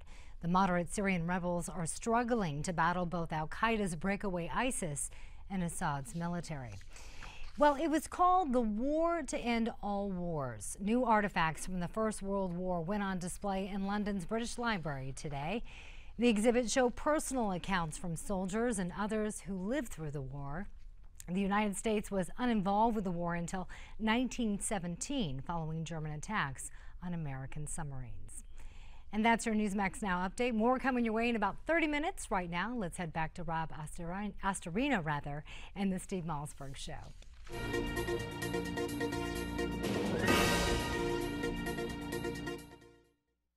Broadcasting live from the Newsmax studio in New York City, here is Steve Malzberg.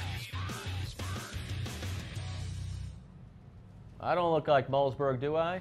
It's Rob Astorino, the Westchester County executive here in New York, filling in for Steve. He'll be back next week, so don't worry about a thing, folks.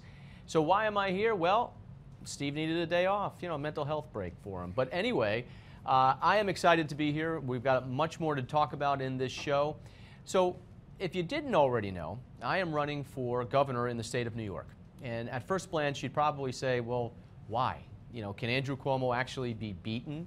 Can we actually take a blue state, a deep blue state with 2-to-1 Democratic enrollment advantage over Republicans?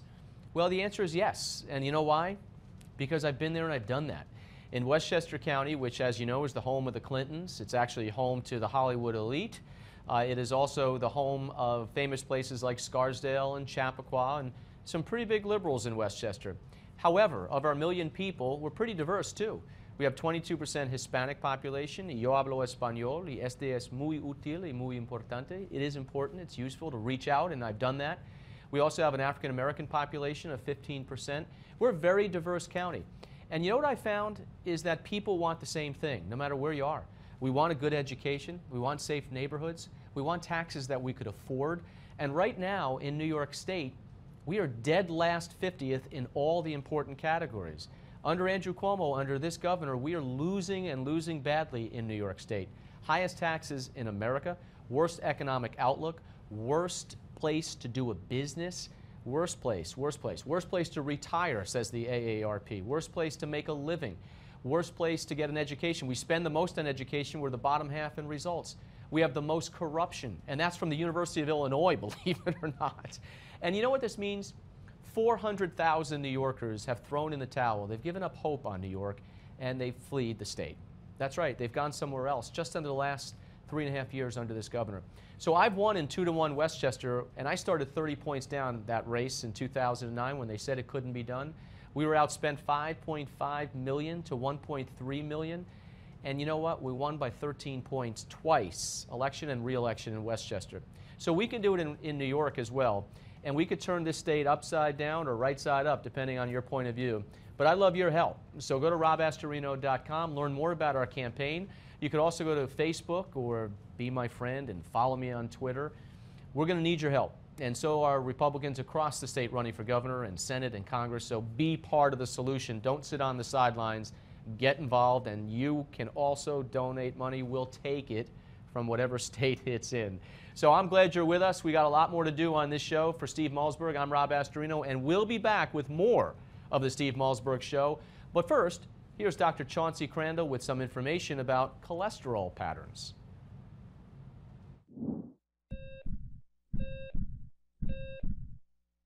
When I was a young doctor, we were just learning about cholesterol and how too much of it could lead to a heart attack.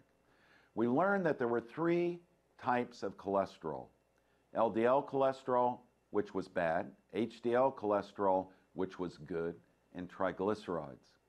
Now we know that not all bad cholesterol is the same. We learned that bad LDL cholesterol is comprised of 2 different types. One type is called pattern A, and the other type is called pattern B. And it's very important for you to know the type that you have. Feel free to pause the video and get a pencil to make notes. Pattern A LDL cholesterol is fluffy and bounces off the wall of your coronary arteries without damaging them. Pattern B LDL cholesterol is small and pellet-like and embeds into the walls of your coronary arteries, causing damage.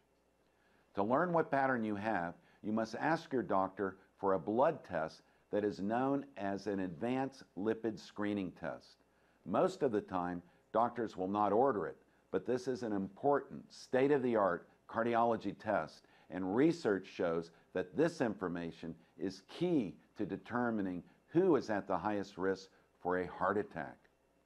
If it does turn out that you have the deadly pattern B type of bad cholesterol, don't despair.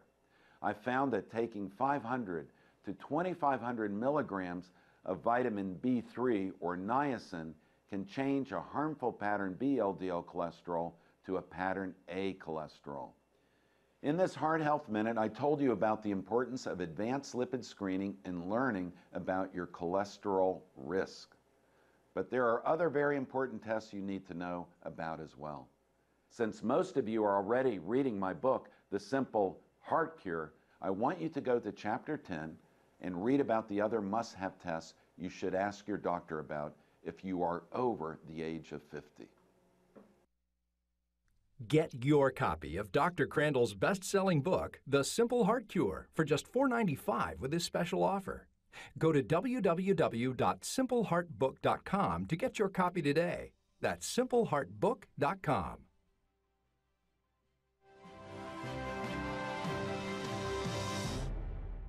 I've always seen No-No on TV and I always wondered if it worked. And it's definitely, I can see what everybody talks about now. It's not a razor. It's not a laser. It's No-No from Radiancy, the #1 hair removal system in the world. It's absolutely no pain. Can't believe the difference, how it's almost hair-free. No-No gives you no hair with no pain. Well, I saw it on TV and they said it was painless, right? I didn't really believe it, but now that I'm trying it, it feels completely painless. And now, No-No is better than ever. Introducing the new No-No Pro. It's up to 35% more powerful. Imagine never having to shave again. I like a close shave. Absolutely. And this is better than that. I mean, it's gone. No more facial hair. No more embarrassment. I've always been self-conscious of my hairline, so putting my hair back, this will be perfect for me. And for that man in your life, there's No-No for him too. It looks like just like you've got a fresh wax, but like you don't have to go through all the pain. Call now and we'll send you the cordless No-No Pro in your choice of colors. Featuring an LCD display, it comes with up to 5 treatment levels. Plus, we'll include everything you need to get rid of your unwanted hair. A set of thermocon tips specially designed for your face and body. A buffer pad to exfoliate and polish your skin. Plus, act now and we'll send you the No-No travel case as a free gift. And get this, you can try No-No risk-free for not 30 days, but 60 days with our triple guarantee. If you are not 100% satisfied, return it and we'll refund the purchase price, refund the shipping, and even pay the return postage. Try No risk-free today. I need to get myself one of these right now. Absolutely. For your 60-day trial, go to nonopro.com or call 1-800-934-5335. That's 1-800-934-5335. My name is J.D. Hayworth, and I'm employed as anchor analyst at Newsmax TV. As a free people, as Americans, there can be a unity of purpose, but it's not always unanimous. I believe what we have a chance to offer is a key choice. If you want a perspective, independent, American, original, free, it'll be here at Newsmax TV. Politics, commentary, entertainment, sports, news and opinion now. Here is Steve Malzberg. All right, welcome back to the Steve Malzberg Show here on Newsmax TV. I'm Rob Astorino, filling in for Steve. And, you know, as we start looking at the world, it's become a smaller and smaller place, but there's some hot spots all around the countries that would affect the United States in many, many ways. And our foreign policy is having, in many ways, a detrimental effect on what's going on in the world. Joining us right now is Elliot Abrams, a senior fellow at the Council on Foreign Relations and a former Deputy National Security Advisor for President George W. Bush. He joins us from Virginia right now. Elliot, thanks for being with us. It's my pleasure. Hi. So I want to ask you a crazy question to begin with. If you had to give a grade to President Obama on his foreign policy, I'm sure you're not giving an A, I'm sure you're not giving a B, you're probably not even near C, but what would you say is his best moment in foreign relations? Oh, I suppose the killing of Osama bin Laden. Mm-hmm. So that's what keeps him at a D and not an F?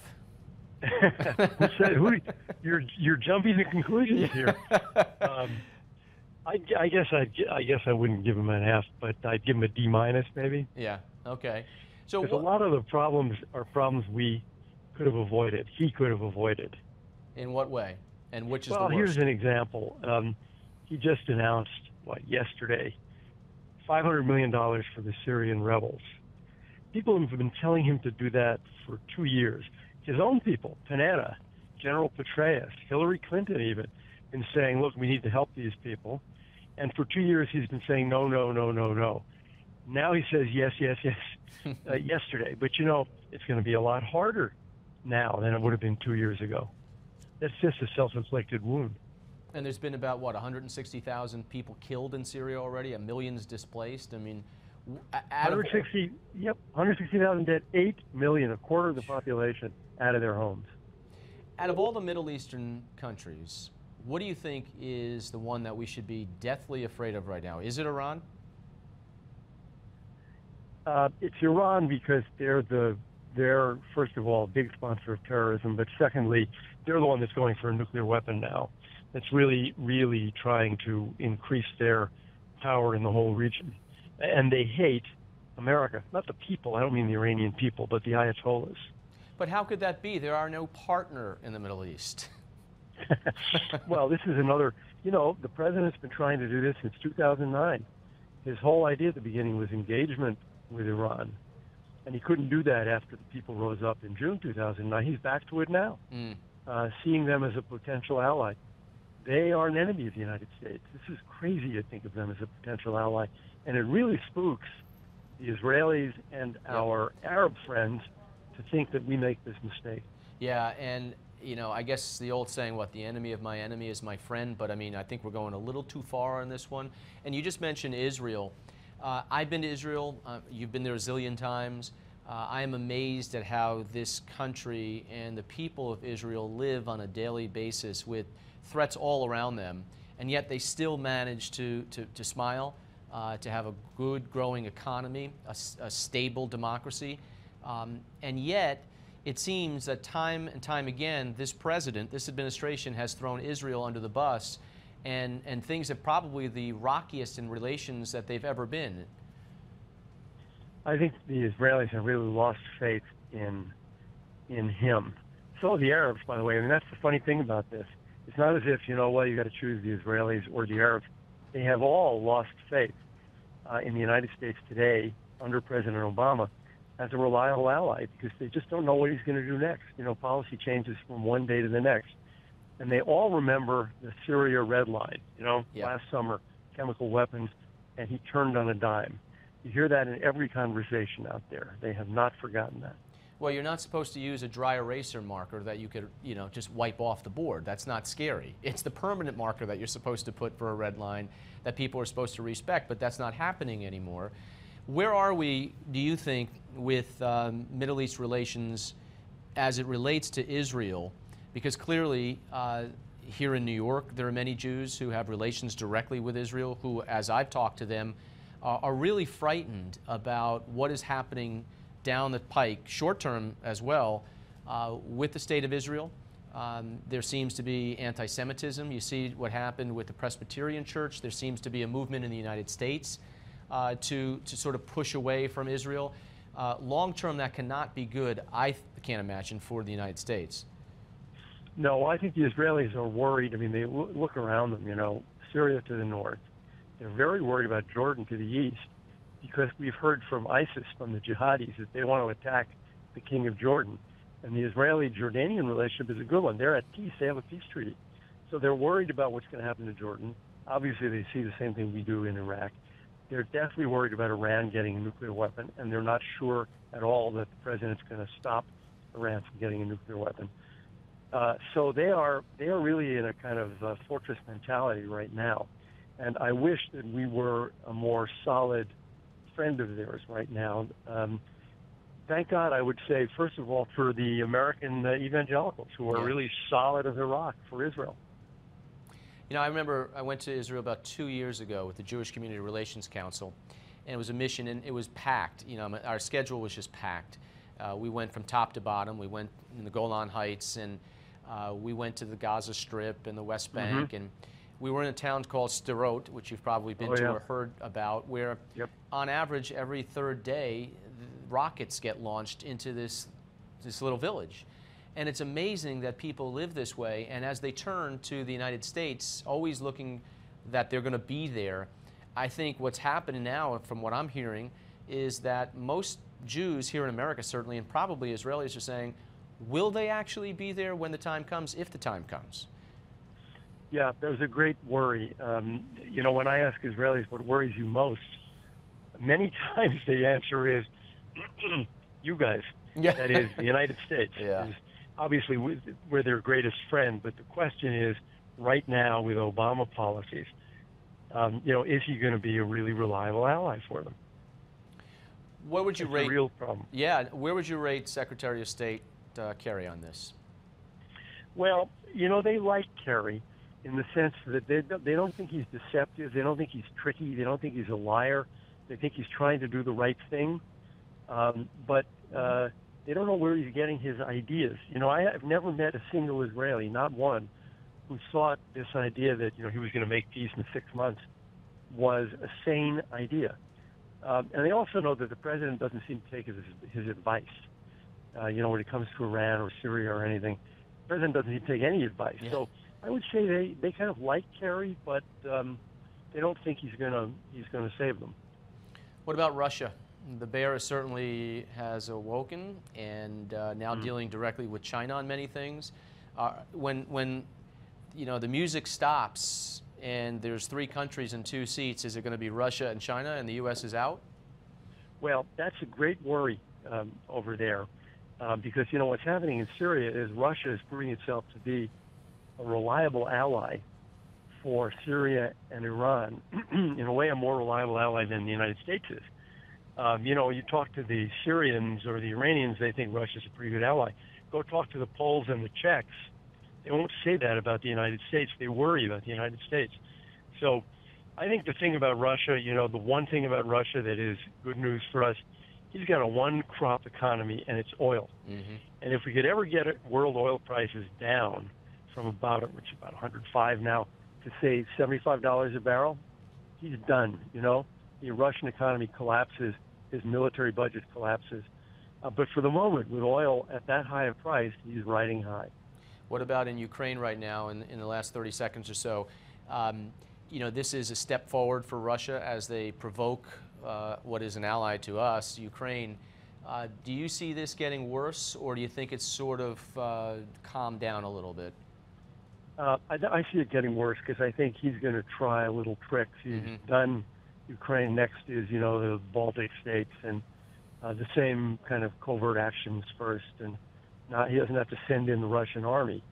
So I think we should worry a lot about what he's got coming next for us. Since you were in the State Department, I guess I got to ask you this question real quick. Secretary of State Clinton, who is the presumptive Democratic nominee potentially for president, a neighbor of mine, if you will, in Westchester County, A, B, C, D, or F as a Secretary of State? Well, I'd give her a C+. I think she didn't accomplish much. It's not her fault. The president really gave her no leeway. He made all the big decisions, so she did a lot of travel. She tried, but I just don't. If you start listing her accomplishments, it's all, I went to 100 countries. I created a new bureau. It's all inputs. Right. What's the output? What's the achievement? Not much. Well, it's certainly a mess right now, and we've got a president that most people don't fear, and that's a problem. When you have no fear and no respect, we're nowhere near being the police officer that we were once and maybe should be still, because the world doesn't look to us anymore. Elliot Abrams, thank you very much. Coming up next, we've got the best of Give Me 5 right here on the Steve Malzberg Show.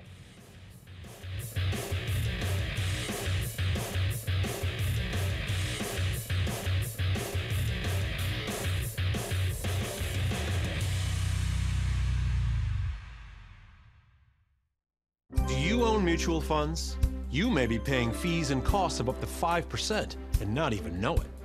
Fisher Investments isn't a mutual fund, and we don't have hidden fees. Do you own an annuity?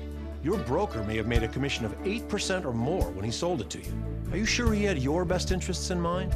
At Fisher Investments, we're not brokers, and we don't earn commissions on trades or by selling you products. With our model, as your portfolio grows, we grow. To learn more about the Fisher Investments difference, call the number on your screen now. We'll send you our free DVD, Investing Secrets for 2014, and our special report, The 8 Biggest Mistakes Investors Make. Plus, the first 100 callers get a free 1-year subscription to Fisher Investments Stock Market Outlook, with insights from our company founder and respected market forecaster, Ken Fisher. Be prepared in 2014. Call now, 1-800-575-0066, 1-800-575-0066. Hi, I'm Mike Reagan. If you think the worst of Obamacare is behind us, think again. Soon, its new rules will affect every business, every insured person, and every Medicare recipient. That's why you need to protect yourself, your family, and your business with the Obamacare Survival Guide. It's easy to read, the fastest way for you to understand this law. The Obamacare Survival Guide gives you the tips, loopholes, and strategies you need to know. If you're insured on Medicare, a business, a medical professional, just about anyone, you need to get the Obamacare Survival Guide. It's a #1 New York Times bestseller, and already more than 500,000 Americans have gotten their copy. Newsmax says it's the best guide to the new law. The Obamacare Survival Guide is at bookstores everywhere, or get Newsmax's $4.95 special offer and save $15 off the cover price. Just go online now or call us today. Get ready, America! The Affordable Health Care Act is here, and it's got everyone asking, how do I find affordable health insurance that's right for me? The answer is simpler than you think. Pick up the phone and call I Can Benefit right now. Waiting for you is a team of licensed insurance agents who understand health care reform and can help you find the right plan to take care of you and your family's health, because nothing is more important. Have you been denied in the past? I have. Struggling to pay high premiums? Join the hundreds of thousands of callers just like you and let us help you find a plan that works for you and your budget. But I'm not stopping there. Call now and receive your free I Can prescription savings card. Save up to 85% on prescription medications at over 60,000 pharmacies nationwide. Don't wait. Call now and get the answers you deserve and a price you'll love. Call toll-free 1-800-426-2983. That's 1-800-426-2983. Call now. Life can hit you with the unexpected.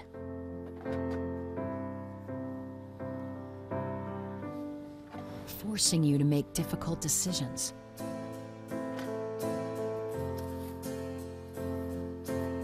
leaving you feeling helpless.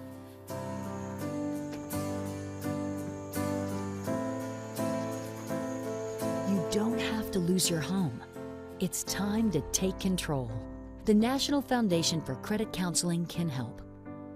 The NFCC is a nonprofit organization that has been providing quality financial counseling and education for 60 years.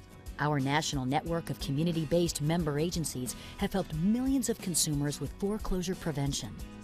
Seek advice from our certified housing counselors today. Call us or visit mortgagehelpnow.org. Real solutions for real people.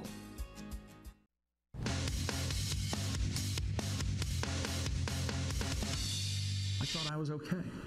I couldn't see my legs below the knee. They were trapped under the driver's seat.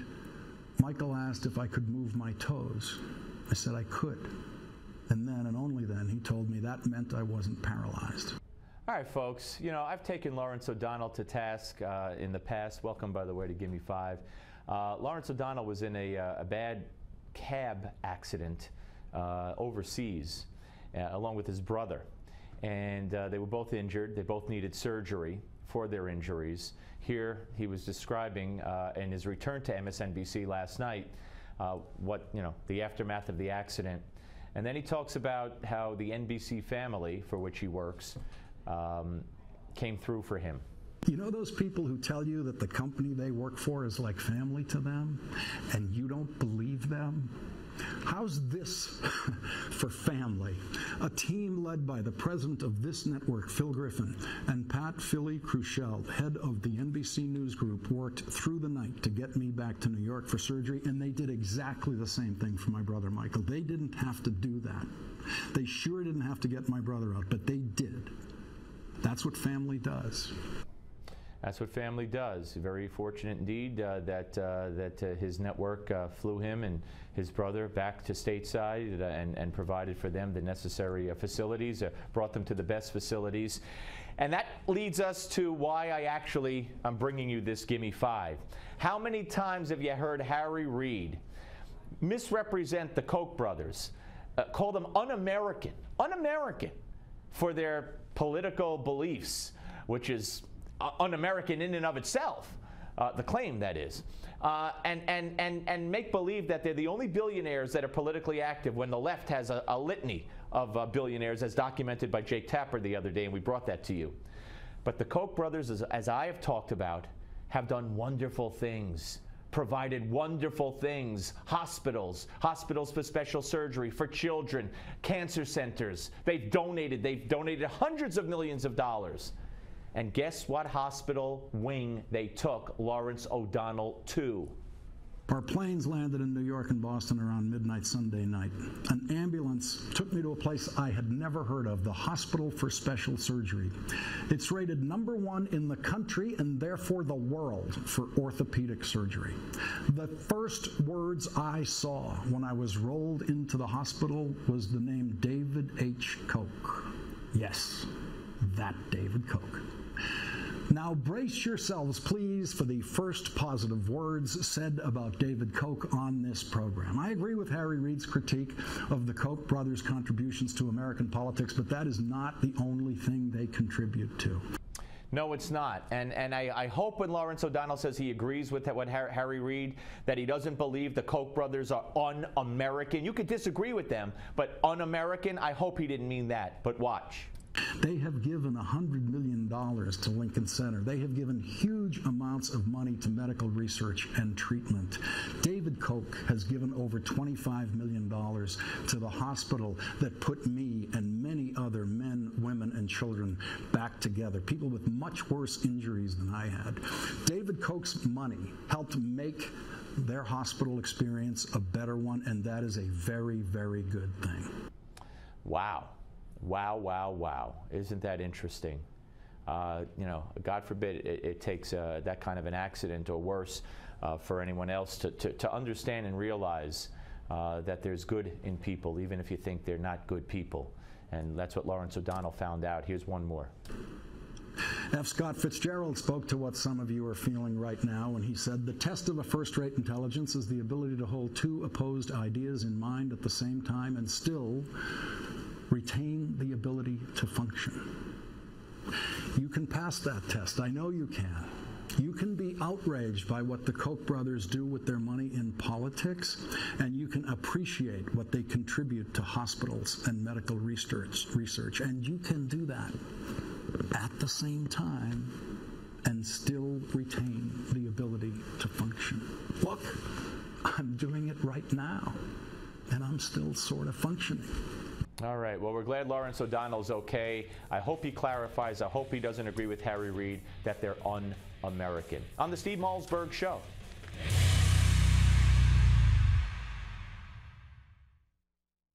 In 2014, half of your friends, family, and neighbors may lose their jobs, all while you're robbed of 90% of your life savings, investments, and home's value. Controversial economist Robert Wiedemer, who was the only expert to predict the recession, has released a startling video with shocking evidence that the powers that be have tried to ban. But that hasn't stopped 50 million people from getting the truth. Watch it at aftbook.com. That's aftbook.com. Why are so many companies looking to hire ITT Tech grads? Carter Brothers is a leading nationwide provider of electronic security. When we hire, we look for skilled professionals with technical know-how, like many of our ITT Tech grads. B&T Group is a leading engineering and construction firm specializing in the wireless industry. When we need drafting technicians, ITT Tech sends us candidates who have the right set of skills and align with our core values. Innovation Controls is a global provider of engine-driven equipment management and control solutions. We like the hands-on educational approach that ITT Tech students receive because we need people we can count on right from the start. Make a choice that can make a difference. Call now to find out about the new Opportunity Scholarship from ITT Tech. Learn more now. Call 800-453-0319. That's 800-453-0319. 800-453-0319. If you don't have life insurance, a final expense insurance plan pays cash to your family for final and all other expenses. If you're unable to purchase life insurance due to a pre-existing or current medical condition, call us right now for information and a free consultation. Rates will never increase, the policy cannot be canceled, and there are no restrictions on how your beneficiaries can use the money. Call 1-800-364-1813. 1-800-364-1813.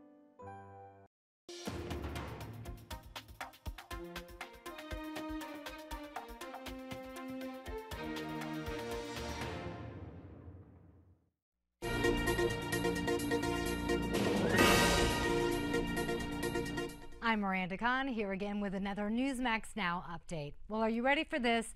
The 2014 Fragile States Index reports the United States is the 8th most worsened country in the world.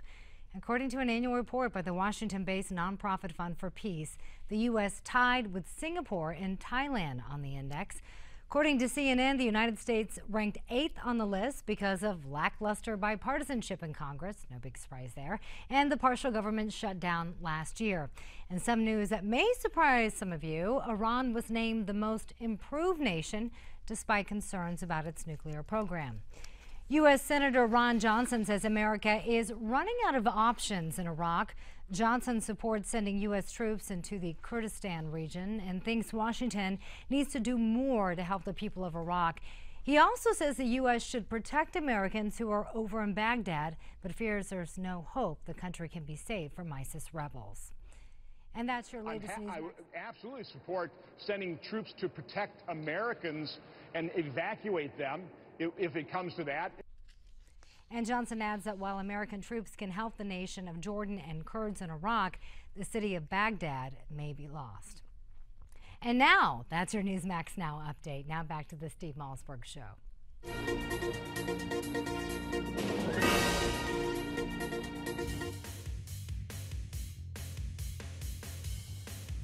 All right, we are coast to coast here on Newsmax TV. I'm Rob Astorino in for Steve Malzberg, who'll be back next time. Don't worry at all. We've got a great hour, last hour. Down the stretch we come. Jennifer Rubin, a columnist and author of the Right Turn blog at the Washington Post.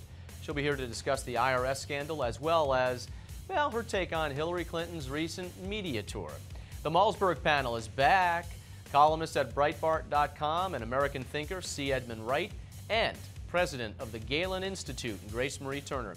Plus Steve Deace, nationally syndicated talk radio host and Washington Times contributor. He'll be here for a post-mortem on this week's election and the continued battle, and it's dangerous, the battle between the GOP establishment and the conservative wing. All that, plus the best of Give Me Five and more, right here on the Steve Malzberg Show. Ready? Fire away. 5, 4, 3, 2, 1. Broadcasting live from the Newsmax studio in New York City. A fusion of politics, commentary, entertainment, and sports. Steve and his team bring you the latest news and opinion now. Here is Steve Malzberg.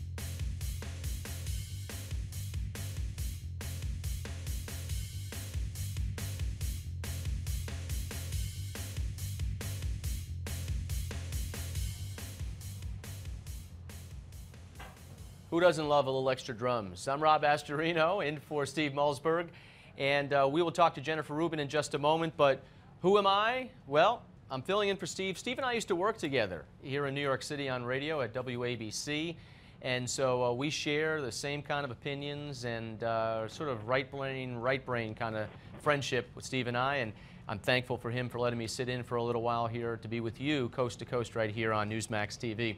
So I'm also running for governor in the state of New York on the Republican conservative ticket, and check out how we're going to beat Andrew Cuomo right here in New York at robastorino.com. All right, Jennifer Rubin joins us. She is a columnist and author of the Right Turn blog at the Washington Post. You know, the Washington Post, that real conservative newspaper. So Jennifer, how you doing? I'm doing just fine. Nice to meet you. Nice to talk to you too. So there's, I mean, there are so many things we can talk about right now, and we'll start with Hillary Clinton because she's a big topic right now in the country. She lives near where I live. She's in Westchester County. She's on her book tour. In fact, this weekend in her town in Chappaqua, she's going to be at the library, and there's going to be people lined up around the block to get her autograph and to talk to Hillary Clinton about what's in her book and whether she'll run for president and all this other stuff.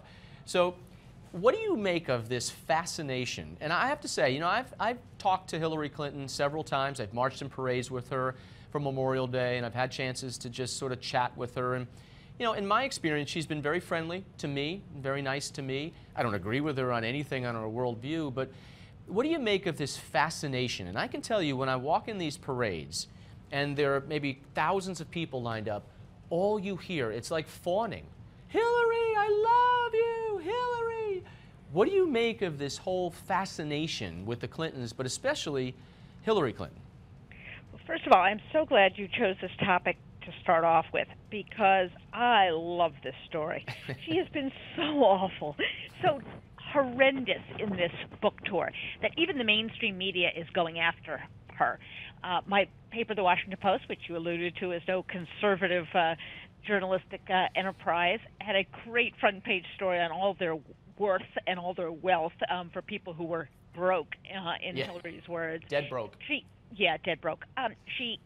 Listen, she has a great reputation, and there's a certain age of women, there's a certain ilk of women who think she's great, who identify with her or liked her when she was First Lady or what have you, and they're very devoted. But truth be told, she is a woman of very poor political skills, and in comparison to her husband, it's like night and day. And I think that is coming out. She is not adept on her feet. She is prone to get rattled and defensive and a little bit nasty when she's challenged. You remember she went off after that NPR reporter who asked her about her views on gay marriage. And she doesn't have anything to talk about, and that may be the worst problem of all. The reason we're all talking about how wealthy she is and what a phony she is to pretend she's not wealthy is because she doesn't really have anything else to say about the country. She just wants to be president president because she's a big celebrity, and we should all vote for Hillary Clinton. Which, by the way, may be enough with the electorate to get her into office, because that's all we care about these days, apparently, is celebrity. I mean, if the Kardashians can't run for president, then Hillary would probably be best to run. Is that what they're saying? I think, there's a certain mentality that says that that's true. Yeah. The good news, I think, is that the country realizes we're going to hell in a handbasket, and the president's ratings are sinking really horrendously, and the foreign policy of her and her successor and her boss is widely perceived, I think correctly perceived, as a complete bust, and very, very dangerous. So I think there is a chance that we may have a more serious election than perhaps the one we did in 2008, that celebrity status won't mean everything. But by the same token, Republicans should be very much aware that you can't beat something with nothing. That's right. And we're going to have somebody who's a quality candidate. Doesn't mean they have to be a charismatic star, but they have to be a quality candidate that can relate to ordinary people on a very basic, very emotional level. And we can have the smartest guy in the world, the best debater in the world, the most ideological, pure guy in the world, but unless he can or she can in some way relate to people, perhaps maybe even in a more intimate, more effective way than Hillary Clinton, we could absolutely lose the White House once again. What difference does it make, right? Yeah, In the words of Hillary Clinton, of course it makes a big difference. Hillary Clinton, I think, is not a slam dunk to become the nominee. But if she does become the nominee, she's no slam dunk, in my opinion, of becoming president. Because, yes, she does, I think, have a lot of baggage. I think the people of this country might be ready to move on to something different, something new. Perhaps a governor who has a lot of executive experience. You're looking at the field right now, Democrat and Republican. If it's not Hillary Clinton, who could possibly win the nomination? And on the Republican side, who would give the best run for the money for the Republicans? This is her greatest protection, I think, is that there really isn't anybody else on the Democratic side. Their bench is so thin, and there's such a drop in quality, just in terms of professionalism. I don't want to talk about ideas or, sort of character issues, but there's such a drop in candidate quality and preparation between Hillary and whoever else would come next, that there's a good argument for just keeping her because they have nobody else. So why don't we go with the person that they know is a sure thing in their minds and who they are very comfortable with. So it's hard to think of someone, but frankly, can you imagine if your state's current governor ran on the Democratic side? Well, I'm going to make sure that doesn't happen, by the way, Jennifer, by beating exactly. him. Well, he might be out of job, so maybe he'd be looking for a job. That's exactly the point here. So, if it's Clinton, let's say it's Hillary Clinton, if it's Jeb Bush, if he decides to run, and I think Jeb Bush is a very credible candidate, I think he did a very good job as governor in Florida, do you think the people in this country are going to sort of roll their eyes, though, like, are you kidding me? Bush, Clinton, can't we come up with anything else? I think they will, but by the same token, Jeb's biggest help probably would be running against Hillary, because at least it would be a wash. The country would say, okay, well, we have to choose one of them. Now let's see what they have to offer the country. Right. So I think Jeb is a very strong candidate, maybe stronger than some people think. He hasn't been in office for a while. Those of us who are old enough to remember him, who have covered him for a number of years, know he's a guy who's very comfortable in his own skin, who can be very charming one-on-one, but can also light up a room. So I think he is a strong candidate. It's not clear to me exactly that he's going to run at this point. You alluded to governors, and I think some of our strongest potential candidates are governors. The one that I'm keeping my eye on, slightly lower profile than some of the others, is Mike Pence. He was a great congressman from Indiana. He's now governor. He's sort of a complete package. He's a devoted person in terms of faith and family and the life issue, but at the same time, he's wonderful on foreign policy, very tough, and he's been a very good steward of that state's economy and their fiscal situation. So someone like that, who's well-spoken, definitely charismatic, well-liked by all factions of the Republican Party, I could absolutely see rising to the occasion. And the other guy I think we have to keep in the back of our mind is Paul Ryan. He's, I think, intentionally done a pretty good job of keeping his name out of the headlines, but if some of these higher caliber candidates, for whatever reason, decide not to run, there may be, in fact, a party that turns to him only because he's a known quality.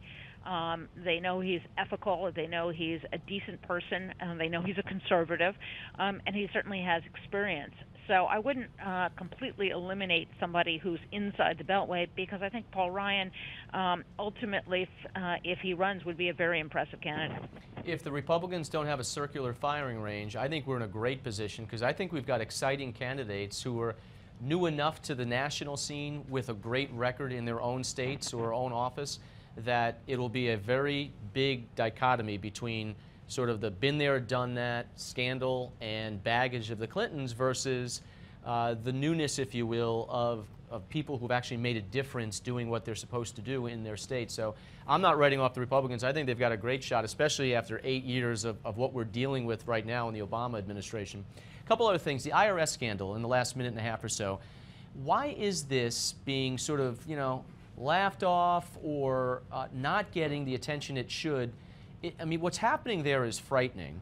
And, you know, for everyday Americans, the IRS is something that's hated to begin with. And yet they're sort of getting away with not murder, but just about, and seemingly they're going to get away with it. I don't know if they're going to get away with it. And you're right, the mainstream media, big surprise, is sort of ignoring the scandal like they do all the Obama scandals. But if you look at the polling, people are really upset about it. Upwards of 70% in recent polling think it's a very big deal. People hate the IRS for very good reason. And let me tell you, when the IRS comes calling on you, have they ever misplaced a document? Are they ever missing any data?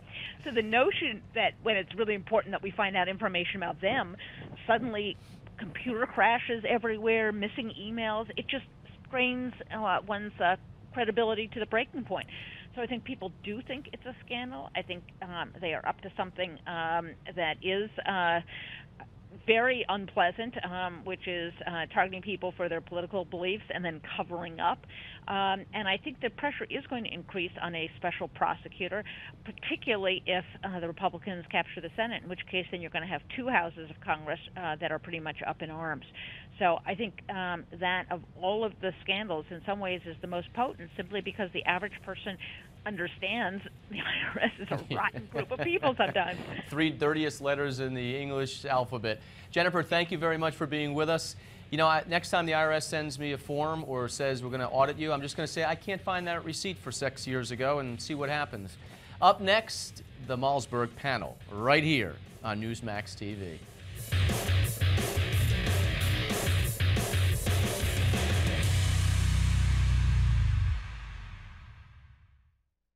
Meet Jim. Like many of us, Jim enjoys a busy life. Between work, family, and friends, his days zip along. And Jim has the energy to tackle almost anything. But lately, Jim's get up and go has literally taken on a new meaning. Jim's always put focus on a full night's sleep, but it seems like these days, he's up and down to go to the bathroom so many times he can barely wake up in the morning.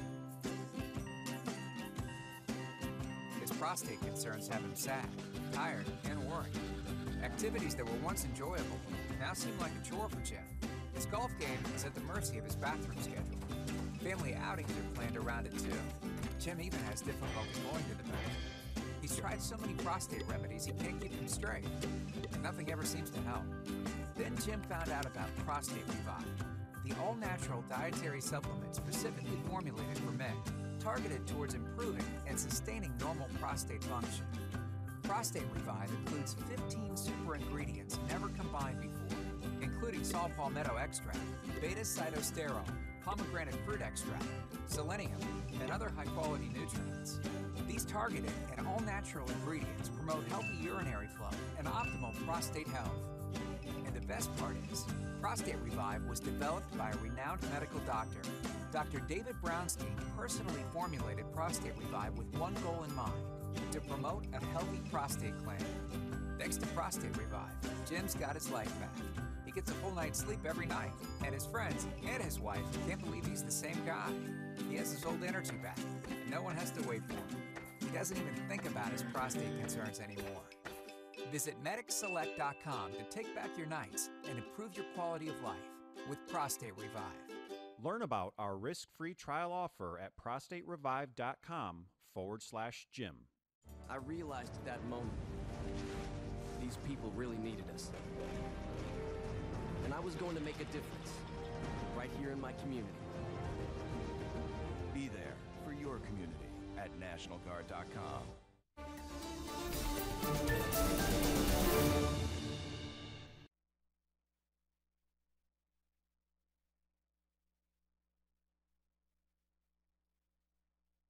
Politics, commentary, entertainment, sports, news, and opinion now. Here is Steve Malzberg.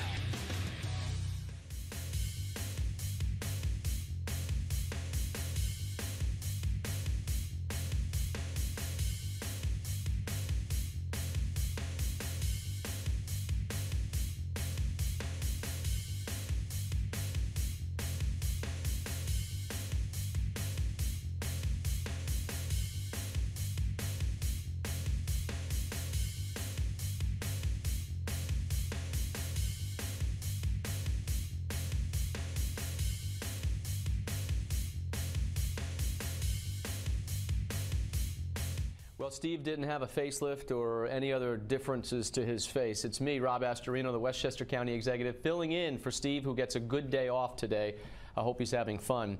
Well, having fun with the economy, I don't know, are you? Because there are lots of places in this country that are struggling.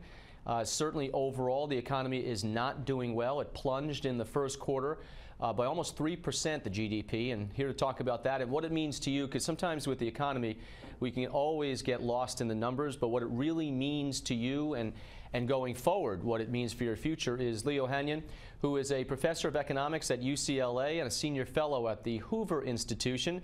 And Lee joins us from Santa Barbara, California. Lee, how are you today? Hi, Rob. Thanks for having me. So how is the economy doing? You know, we hear different things from different people. Some states are doing well, but overall, what are the trends that you see that are really alarming to people? Well, overall, the country is not doing well. We haven't had really any economic recovery whatsoever from the 08-09 recession. We bottomed out, but we really haven't come back at all. Employment as a share of the adult population is lower today than it was during the financial crisis. And probably the most troubling trend is that the reason that this country is so much wealthier than virtually any other country on the earth is because our productivity, our worker productivity, how much value every worker adds, is just so much higher. And our productivity growth has slipped remarkably in the last 8 to 10 years. And what I've calculated is that business sector output today is more than $1 trillion less than it should be, just on the basis of a slowdown in productivity growth. So we're really headed in the wrong direction. And if anything, that productivity trend I just mentioned is getting worse, not better. So why? I mean, what's the answer to that? Is it just the tax structure in the United States or in various states as it is? I mean, here in New York, we're the worst. I mean, we're one of the, well, actually, we're neck and neck with you in California, but let's just say we're one of the worst 2 states in the country. We're lagging behind many other states. Some states are doing very well, like Texas and Florida, et cetera. As we sort of mentioned here in New York, that's where our population is going for the jobs. But what is the reason why, as a country, we're really facing a headwind?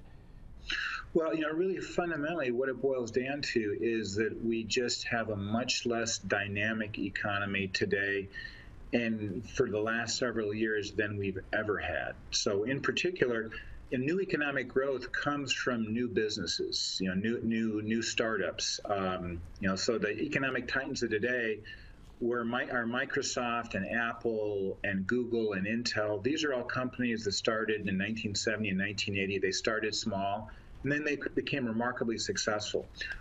We don't have the new Apples and Microsofts today. And in fact, startups are 30% less today than they were in the 1980s. Why? And you mentioned You mentioned states, business-friendly states like Texas. Yeah, states that are much friendlier to business than New York or my state of California. Startups in Texas are 35% lower than they were in the 1980s. Startups in North Dakota, with all the fracking activity, you might think that's a boomtown. Startups are lower in North Dakota. It's an economy-wide problem, and it really boils down to a tax structure that really penalizes small business and new businesses. So as you mentioned, taxes are a big part of the component. Regulation is a big part of the component. Under President Obama, the EPA and the National Labor Relations Board, in my opinion, have really gone overboard in making it difficult for businesses to hire and expand. We have a corporate tax rate that's the highest among any advanced country, at 35% nationally, which means for states like yours and mine, the corporate tax rate, which includes federal and state taxes, is up at 40%. Dodd-Frank has really impacted small business lending. There's less small business lending now than there was in 2010. Obamacare has thrown a huge blanket on small business. Small businesses don't know if they're going to be subject to Obamacare, if they won't be, if they are, when. It's really a very anti-competitive, unbusiness-friendly environment that the United States finds itself in now, and it's not getting better. If anything, it's heading in the wrong direction. Well, here in New York, Governor Cuomo puts on a ruse, as have some other governors around the country. But here, he has what you've probably seen on your television somewhere, Startup New York ads, where the governor of New York is inviting businesses to come to New York.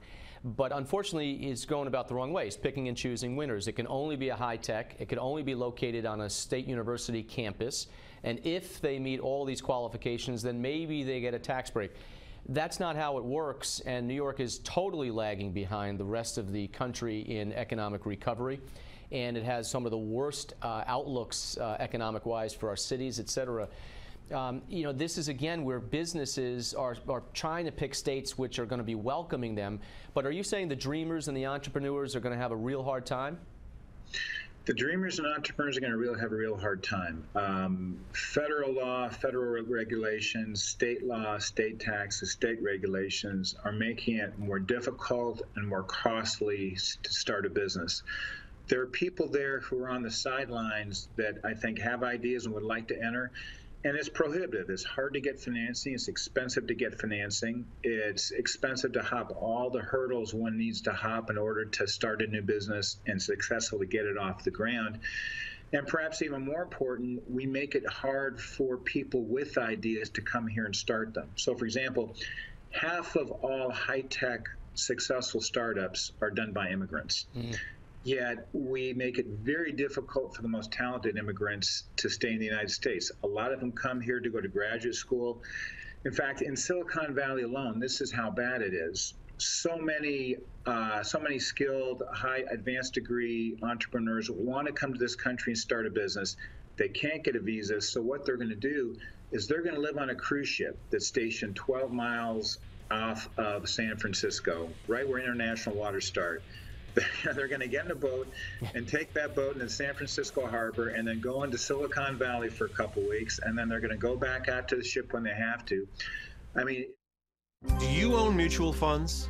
You may be paying fees and costs of up to 5% and not even know it.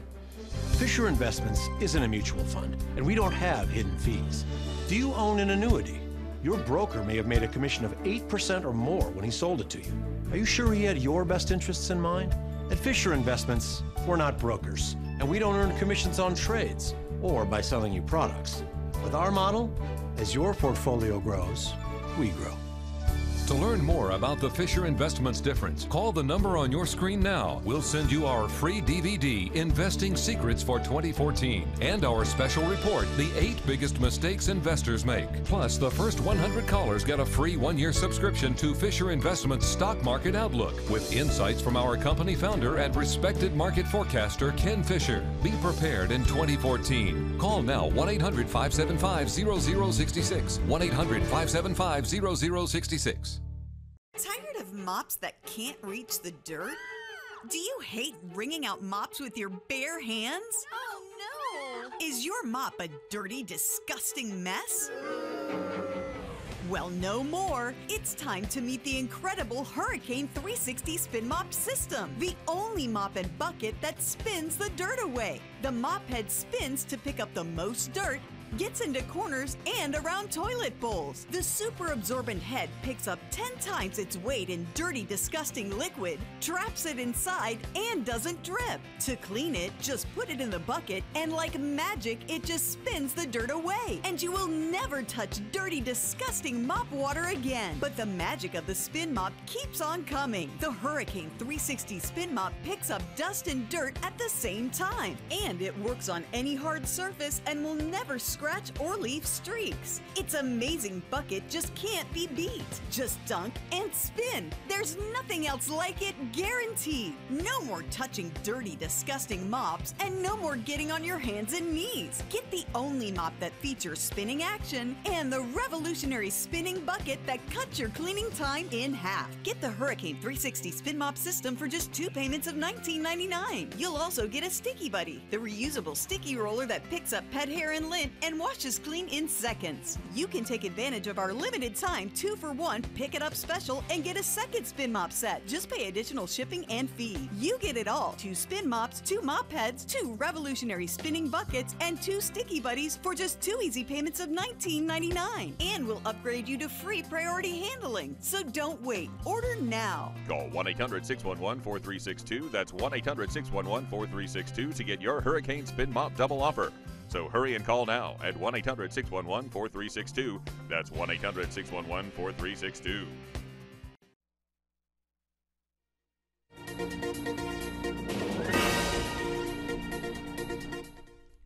I'm Miranda Kahn, here again with another Newsmax Now update. The U.S. Customs Border Patrol confirms 2 of its agents were fired at by Mexican military helicopters. The Mexican helicopters illegally crossed the border into Arizona yesterday. A U.S. Customs Border Patrol spokesperson says the shooting is under investigation. Officials say the 2 agents who were shot at while conducting a drug operation were unharmed. And we have the very latest developments into the IRS scandal. Reports show that IRS Commissioner John Koskinen donated nearly $100,000 to the Democratic Party for more than 4 decades. The IRS chief also donated to every Democratic presidential candidate since 1980. That's including Barack Obama. For more on this story, you can visit our website at newsmax.com. And that's your Newsmax Now update. Now back to the Steve Malzberg Show.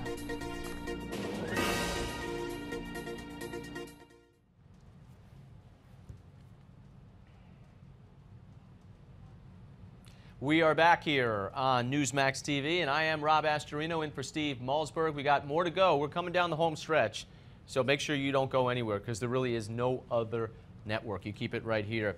I am running for governor in the state of New York. In case you didn't know that, I'm the Westchester County Executive, which is a suburb of New York City. We actually border New York City just to the north of the Bronx. It is 1 million people. It's a wonderful county. I hope one day, as you're flying through, maybe stopping into Westchester County Airport, or if you're going to the New York metropolitan area, you come up to Westchester County, you spend your money. We got so many things to see. It's a beautiful place. I love Westchester, and I am a native New Yorker. So please come on up and say hi. And it's the reason why I'm running for governor in New York against Andrew Cuomo. And can it be won? Oh, it certainly can. And I'll tell you this, folks. We are poised to win this, just as we are in other states, because this country needs to be taken back, village by village, town by town, state by state, and then we'll get to the national stuff beginning in 2016 with a new president. But I'm running because in New York especially, the question I ask everyone in New York State is, under Andrew Cuomo, are we winning or are we losing? And we are losing and losing badly. We are dead last 50th in all the important categories that matter, and you know it, because you've probably moved from New York. Many people have. They've gone to low-tax states like Texas, which is doing wonderful, the Carolinas, Georgia, Florida, Arizona, North Dakota, believe it or not, is booming because they have an energy rebirth. And it's something that could happen in New York State with natural gas, but Andrew Cuomo won't allow it. So I'm running for governor in New York because it can be done. And I want you to be part of that. I want you to look up robastorino.com. I want you to follow me on Facebook and Twitter and be my friend and make sure you throw in some money. We'll take your money. We will. $41,000 is the most you can give. If you give any more than $41,000, I'm going to have to give a little refund, and I don't want to have to do that. So make sure you go online. More about us you can find. I will win this race if you get involved. And what bigger prize in America, other than maybe California, winning New York, a deep blue state, home of the Clintons, stopping Andrew Cuomo from ever becoming president and taking it back for the people of New York State. So I'm excited about running. I'm excited about being the Republican conservative candidate for governor in New York. And let's do it, and let's do it together. So we'll be back with more of the Steve Malzberg Show. But first, today's American Moment takes a look back at Olympic swimmer Mark Spitz, winning his 7 gold medals at the 1972 Summer Olympics.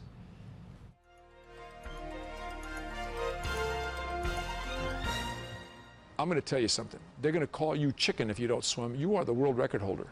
And the premier Olympic swimming event is the 100 freestyle. With those words from his coach, Olympic history was made. Born Mark Andrew Spitz in the little town of Modesto, California, the future Olympian record holder began his swimming career at the age of 2 in the Hawaiian waters of Waikiki Beach. 4 years later, Mark and his family moved to Sacramento, California, and by age 10, he held 17 national age group records and 1 world record. But the best was yet to come. After a disappointing performance at the 1968 Olympics, the Shark, as nicknamed by his teammates, returned to the Olympic Games in 1972, determined to do better. As history records, at the 20th Olympiad, Mark Spitz won 7 gold medals and set 7 world records in the process.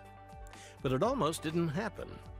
After winning his 5th gold medal, the Olympic champion faced his toughest competitor, Australian Michael Wendon, in what Spitz had always considered his toughest race, the 100-meter freestyle. He thought seriously of withdrawing from the biggest race of his career. But with encouragement from his coach, Spitz reconsidered and changed history. Spitz's achievement gave America a boost internationally as the nation suffered in global public opinion from its long war in Vietnam. And Spitz's victory in the sports arena was especially gratifying. As an American Jew, his victories cast a powerful shadow over the Palestinian Liberation Organization's Munich terrorism, when 11 Israeli athletes were held hostage and eventually murdered by the group belonging to the Black September organization. Despite the horrors and his own nail-biting competition, Mark Spitz always maintained his sense of humor. The night before competition was to begin, he was asked by a Russian reporter why he wore a mustache. Although he had planned to shave it that very night, he replied, I said, no, it doesn't slow me down. I said, it deflects the water away from my mouth. It allows my head to get a lot lower and more streamlined, my behind actually up, and so that's why I was able to break the world record at the Olympic trials in Chicago 3 weeks before. The guy looked at me and hesitated, and then he translated as fast as he could into Russian. All male Russian swimmers the next year had a mustache. For Newsmax TV, I'm Bill Curtis, and this is an American Moment.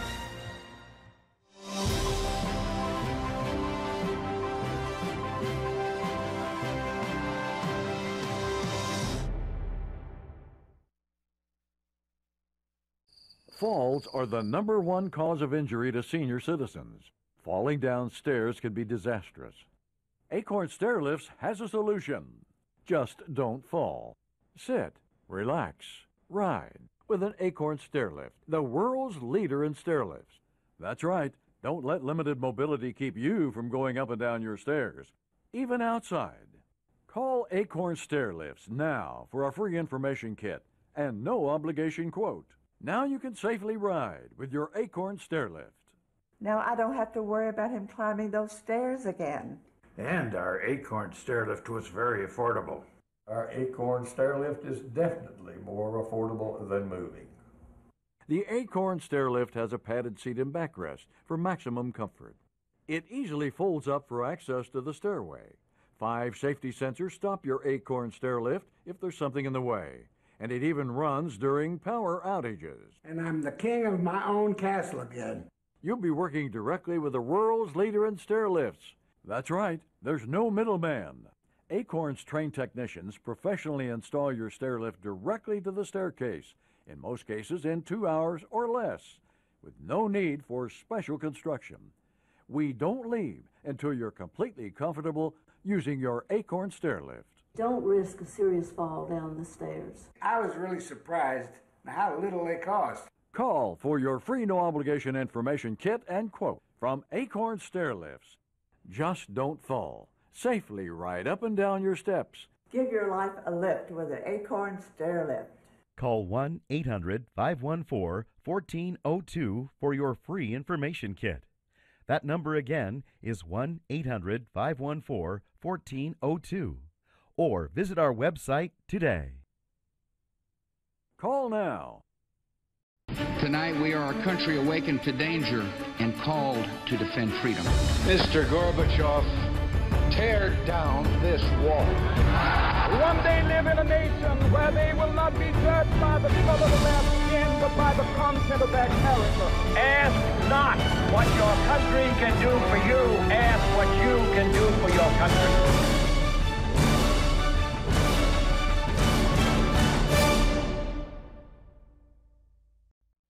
Broadcasting live from the Newsmax studio in New York City, here is Steve Malzberg. We're not going to concede right now. We're going to investigate. Naturally, sometimes it's difficult to contest an election, obviously, but we do know that 35,000 Democrats crossed over, and we know many of those Democrats did vote in the Democratic primary just 3 weeks ago, which makes it illegal. We likewise know that we have a statute, a law in our state that says you cannot participate in a primary unless you intend to support that primary winner in the general. We're not going to concede right now. We're going to investigate.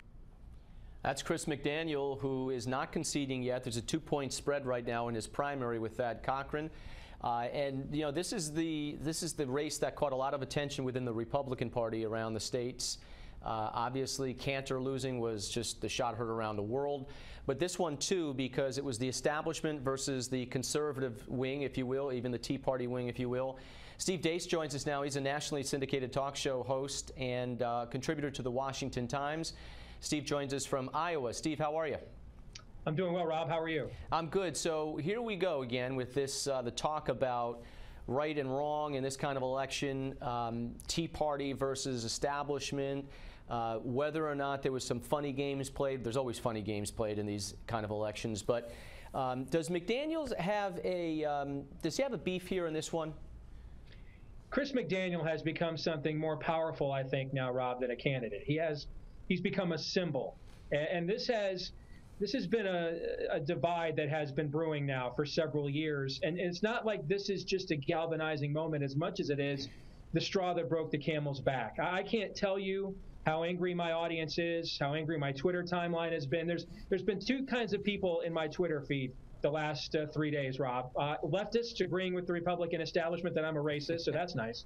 And the other is conservatives all over the country who are absolutely fed up. The dealing of the race card from the bottom of the deck against your own base. And if you look at the actual numbers, and I write about this for the Washington Times, turnout in counties that Obama got at least 2/3 of the vote in 2012 in Mississippi, turnout was up 43% in those counties statewide from the original primary 2 weeks ago. I know you've been involved enough in politics to know that kind of increase in turnout in elections only 2 weeks apart is almost inexplicable. I mean, that almost has to be contrived. And clearly, when you look at what the Barber people did, what the establishment Cochran people did, is they pulled the Alinsky-Obama race-baiting tactics on the Democrat base in order to turn them out for Thad Cochran. They put out releases that said Chris McDaniel had said racist things on the radio. I've got a copy of a robocall they were running statewide that uses almost every MSNBC talking point against the Tea Party, and it's really just absolutely heinous, despicable, and I think it's a red line for a lot of conservatives. And unlike the guy in the White House, the weakling in the White House, we actually keep our red lines. I think this is going to be something that will be a day long remembered, that has long, far-reaching implications just beyond the names Thad Cochran and Chris McDaniel. Now, Chris McDaniel has not conceded the election. I don't know how much paper ballots or anything that needs to be counted still or recanvassed. He's down by about 6,000 votes, which is The spread is 51-49. So is there any possibility that in either a recount or as they recanvass the voting booths, is there any chance he could actually pick up ground and win this thing, or no? Well, you look at individual counties. I mean, there was one county, for example, that had 94% increase in voter turnout from the primary 2 weeks ago. That's 94%. Yeah, what's that? Jefferson County? That was Jefferson County. Yeah, there was the infamous Hines County, where I think Thad Cochran got 84% of the vote. They had an over 40% turnout as well. So at the very least, I think they've already found, it looks like, hundreds of cases of potential voter fraud. I think they will find thousands of cases of voter fraud if indeed they get a chance to give this thing a proctology exam. And when you consider the point, Rob, that he essentially won Republicans on primary day by about 8 points, yeah, there may be enough voter fraud there to overturn this thing. Well, is it similar a little bit in a different way in what happened in Virginia with Cantor's primary? Actually, if you look at the numbers there, it's the exact opposite. I've heard people try to make that case.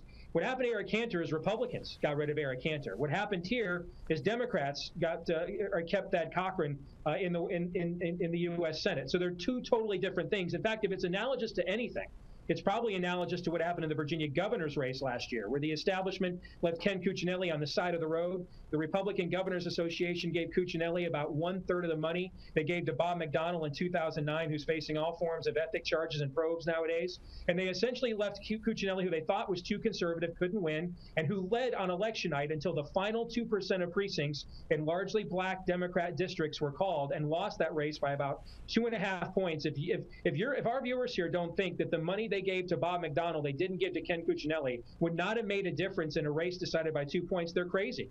Cuccinelli outperformed Mitt Romney in Virginia in 2013. So, if anything, I think this is a repeat offense to what we saw in Virginia with the governor's race, and what you saw in the Cantor race is how the base is responding to these betrayals.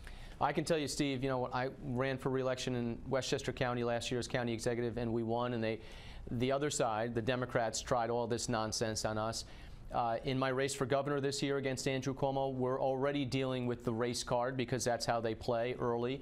And Al Sharpton was up to Westchester to make all the crazy accusations, and then all of a sudden a TV commercial came on statewide basically accusing me of being a racist because I'm opposed to housing and urban development coming into Westchester and trying to take over land use. So that's the card we expect from the Democrats to play because they do it so well. But in this case, what I think is so intriguing and in some ways disgusting is to see that Republicans doing it against Republicans, and as you said, dealing from the bottom of the deck. Now, you were saying before that there might be some shenanigans with regard to voter fraud. Now, in what way?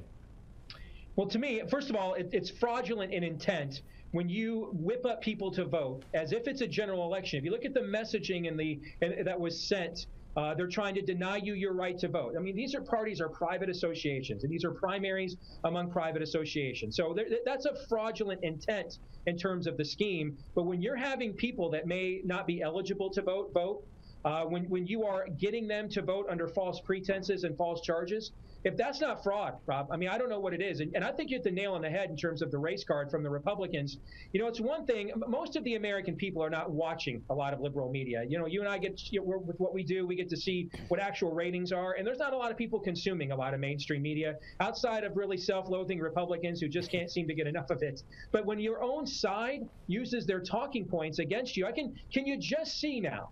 A Ted Cruz or a Rand Paul or any of these other beloved wacko birds, Senator, you align yourself with the Tea Party, and even your own establishment says the Tea Party's racist. So are you a racist, sir? I mean, they've essentially given credence to this race baiting. And it's one thing when the guy's not in your uniform try to score points against you. It's another thing when the guy wearing your uniform takes the ball, dribbles down to your end of the court, and shoots the ball into the basket for the other team. And that's exactly what happened there. You wrote a book, Rules for Patriots, How Conservatives Can Win Again. So how can conservatives win again nationwide when we're going up against, well, we're going upstream, if you will, against the media, against the popular culture, if you will, sometimes, against the machine that can spit out a lot of bad stuff, as Mississippians now see. So how do conservatives keep their principles and grow? Because one thing that I think is good about what happened in Mississippi, I do believe that Republicans should be going to areas where Republicans traditionally have not gone. So if Jefferson County, for instance, is an area that is traditionally African American and overwhelmingly Democrat, for instance, then Republicans do need to wander in there, not with just a toe, but with their entire body, and make the case that Republican or conservative principles is good for everybody, and that's how we advance. So how can Republicans or conservatives go to Hispanic areas and to African American areas and immigrant areas and build a party? Because you win by adding, not subtracting.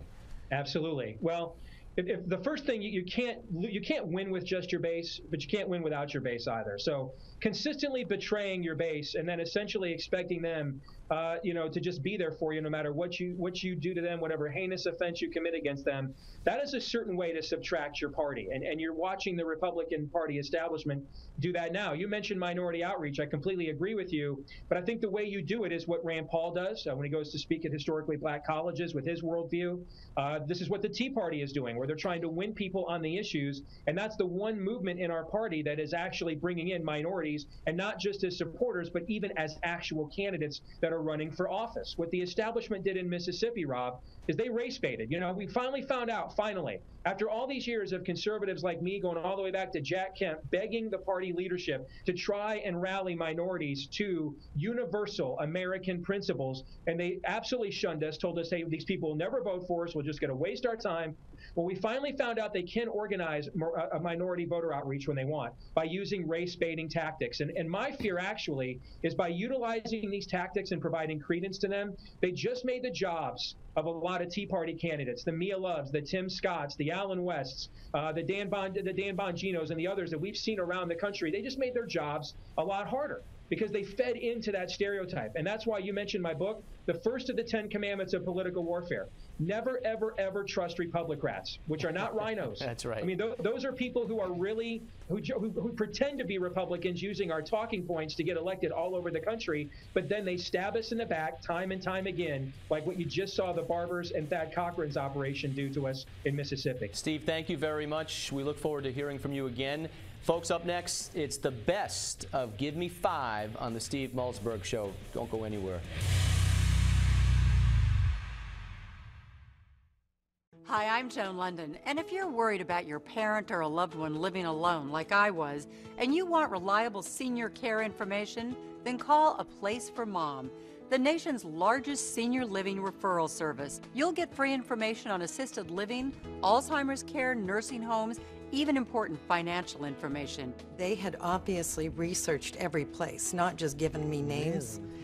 They found me a place for what she could afford, and it was magnificent. We're now very confident that she's safe, and they just helped every step of the way, and I can't thank them enough. So if you're struggling to find reliable senior living information, call A Place for Mom.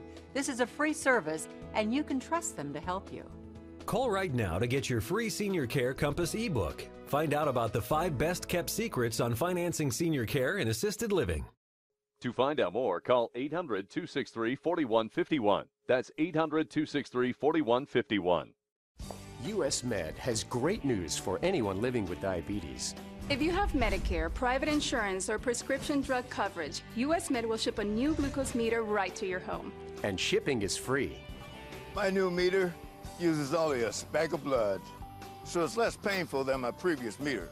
If you have Medicare, private insurance, or prescription drug coverage, you're covered with US Med. We're welcoming new patients, even if your current provider can't supply you anymore. I don't even have to test on my fingers anymore. I can test on my hand or forearms, and it's more accurate than my old meter. So call US Med today, and you'll have a choice of 2 great meters. One that actually speaks your results, or a meter so small it fits in the bottle of strips. Act now, and US Med will include a free prescription discount card. We'll also send you a free diabetes cookbook. This is your opportunity. So call US Med today. You'll be glad you did.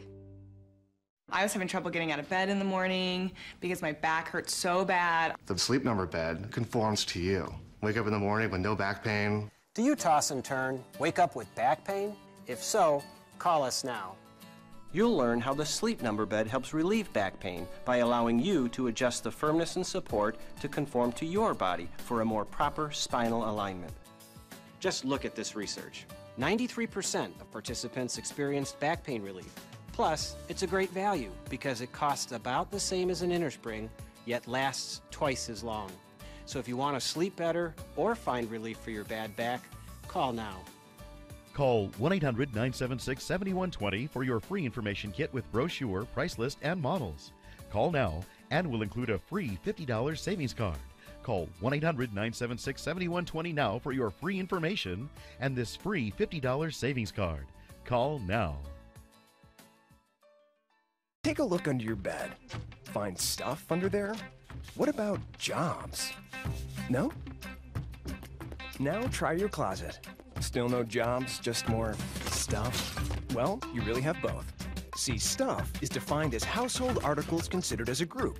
Sometimes this stuff is no longer needed. Wait, no longer needed? That can't be right. Because remember those jobs you were looking for? Those are really needed. And they're the stuff inside your stuff. Our job is to unlock those jobs. And it starts when you donate your stuff to your local Goodwill. Here's how we do it. When you donate to Goodwill, we sell your stuff to provide job training for people right here in your community. So just by teaming up with Goodwill, you help create jobs. And isn't that worth parting with the leftover keytar from your 80s cover band? Goodwill. Donate stuff, create jobs.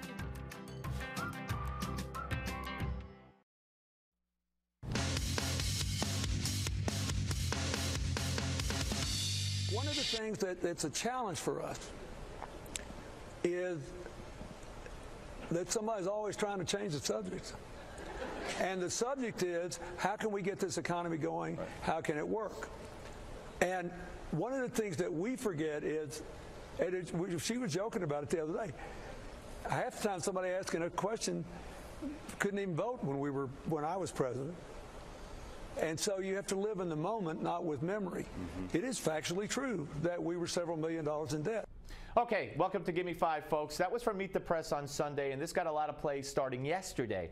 Bill Clinton defending Hillary when she said we were flat broke, or, you know, when we came out of the White House. Why would he say, and I asked this question to Larry Sabato, as you'll hear in a minute, why would Bill Clinton say she was factually correct? Why go there? Here's my question to Larry Sabato yesterday. Again, it's almost like it reminds me of, you know, what Clinton speak, because he technically, or whatever word he used, sure, you know, she's right in what she said. Now, why would he go there? Why would he keep it going? Why wouldn't he just say, you know, look, we're well off, we're blessed, whatever Hillary said, you know, I'm sure she didn't mean it. But why would he go, well, you know, technically, according to the letter of what she said, she was right. We're back to the meaning of is. Look, when I heard her say that, I just laughed out loud, because they are easily top 1%. I'd say it's probably 1/10 of 1%. Yeah, of course it's 1/10 of 1%, probably. Anyway, so I don't understand it. I don't understand it, and it does bring up Clinton speak. You know, well, technically she said it. It's right. I mean, it depends on what she meant and how she meant it. But why parse those words? And Erin Burnett and her crew on CNN broached this topic. And still to come, Bill Clinton steps up today to his wife's defense. But did he cause a bigger problem? That always sounds pretty because Margaret, Bill Clinton pointed out they were several $1 million in debt. It is a fact. However, you're leaving the White House at a young age. It was pretty clear that wouldn't remain the case. We all know he's now estimated to be worth $100 million. All right, so even Erin Burnett says, well, technically it might have been true, but, you know, they knew it wasn't going to stay that way. So again, I just don't understand why he's decided to defend her, you know, to the letter of what she said, to the technical aspect of what she said. More. How agonizing are the struggles for the folks in Scarsdale at the local grocery store he's going to? Which would be, I'm sure, like a Whole Foods on steroids or something? Well, I mean, it is one of the wealthiest neighborhoods in the country. All right, by the way, it's not Scarsdale, it's Chappaqua. And I don't think they're the same thing. And there's a huge difference between Scarsdale and Chappaqua, by the way, which I don't have time to get into right now. Here's more. She's not out of touch, and she advocated and worked as a senator for things that were good for ordinary people. And before that, all her life, the debate's the wrong debate. You need to be able to show by their policies and their statements about current conditions how candidates of both parties across the spectrum feel about the central challenge of our time, which is the demise of the American dream. Okay, you know, there's a lot here. All of a sudden, it's okay to be rich, very rich, if you're Hillary and the Clintons and a Democrat. But if you're very rich and you're Mitt Romney, then you're mocked over and over and over and over again. So rich Republicans, evil, out of touch, bad. Rich Democrats, good, love the people, very much care, very much in touch. You getting the drift here? One more. I think I had the lowest net worth of any American president in the 20th century when I took office. But I still could have been tone deaf. And, you know, now I don't, and we've got a good life, and I'm grateful for it. But I still, we go to our local grocery store on the weekend. We talk to people in our town. We know what's going on. The real issue is, if you've been fortunate enough to be successful, are you now out of touch and insensitive to the agonizing struggles other people are facing? I'd like to know how many times they go to their local grocery store on weekends, but that's another story. See, if you're rich and successful, does that mean you're out of touch? Only if you are a Republican. Repeat after me. Only if you are a Republican on the Steve Malzberg Show.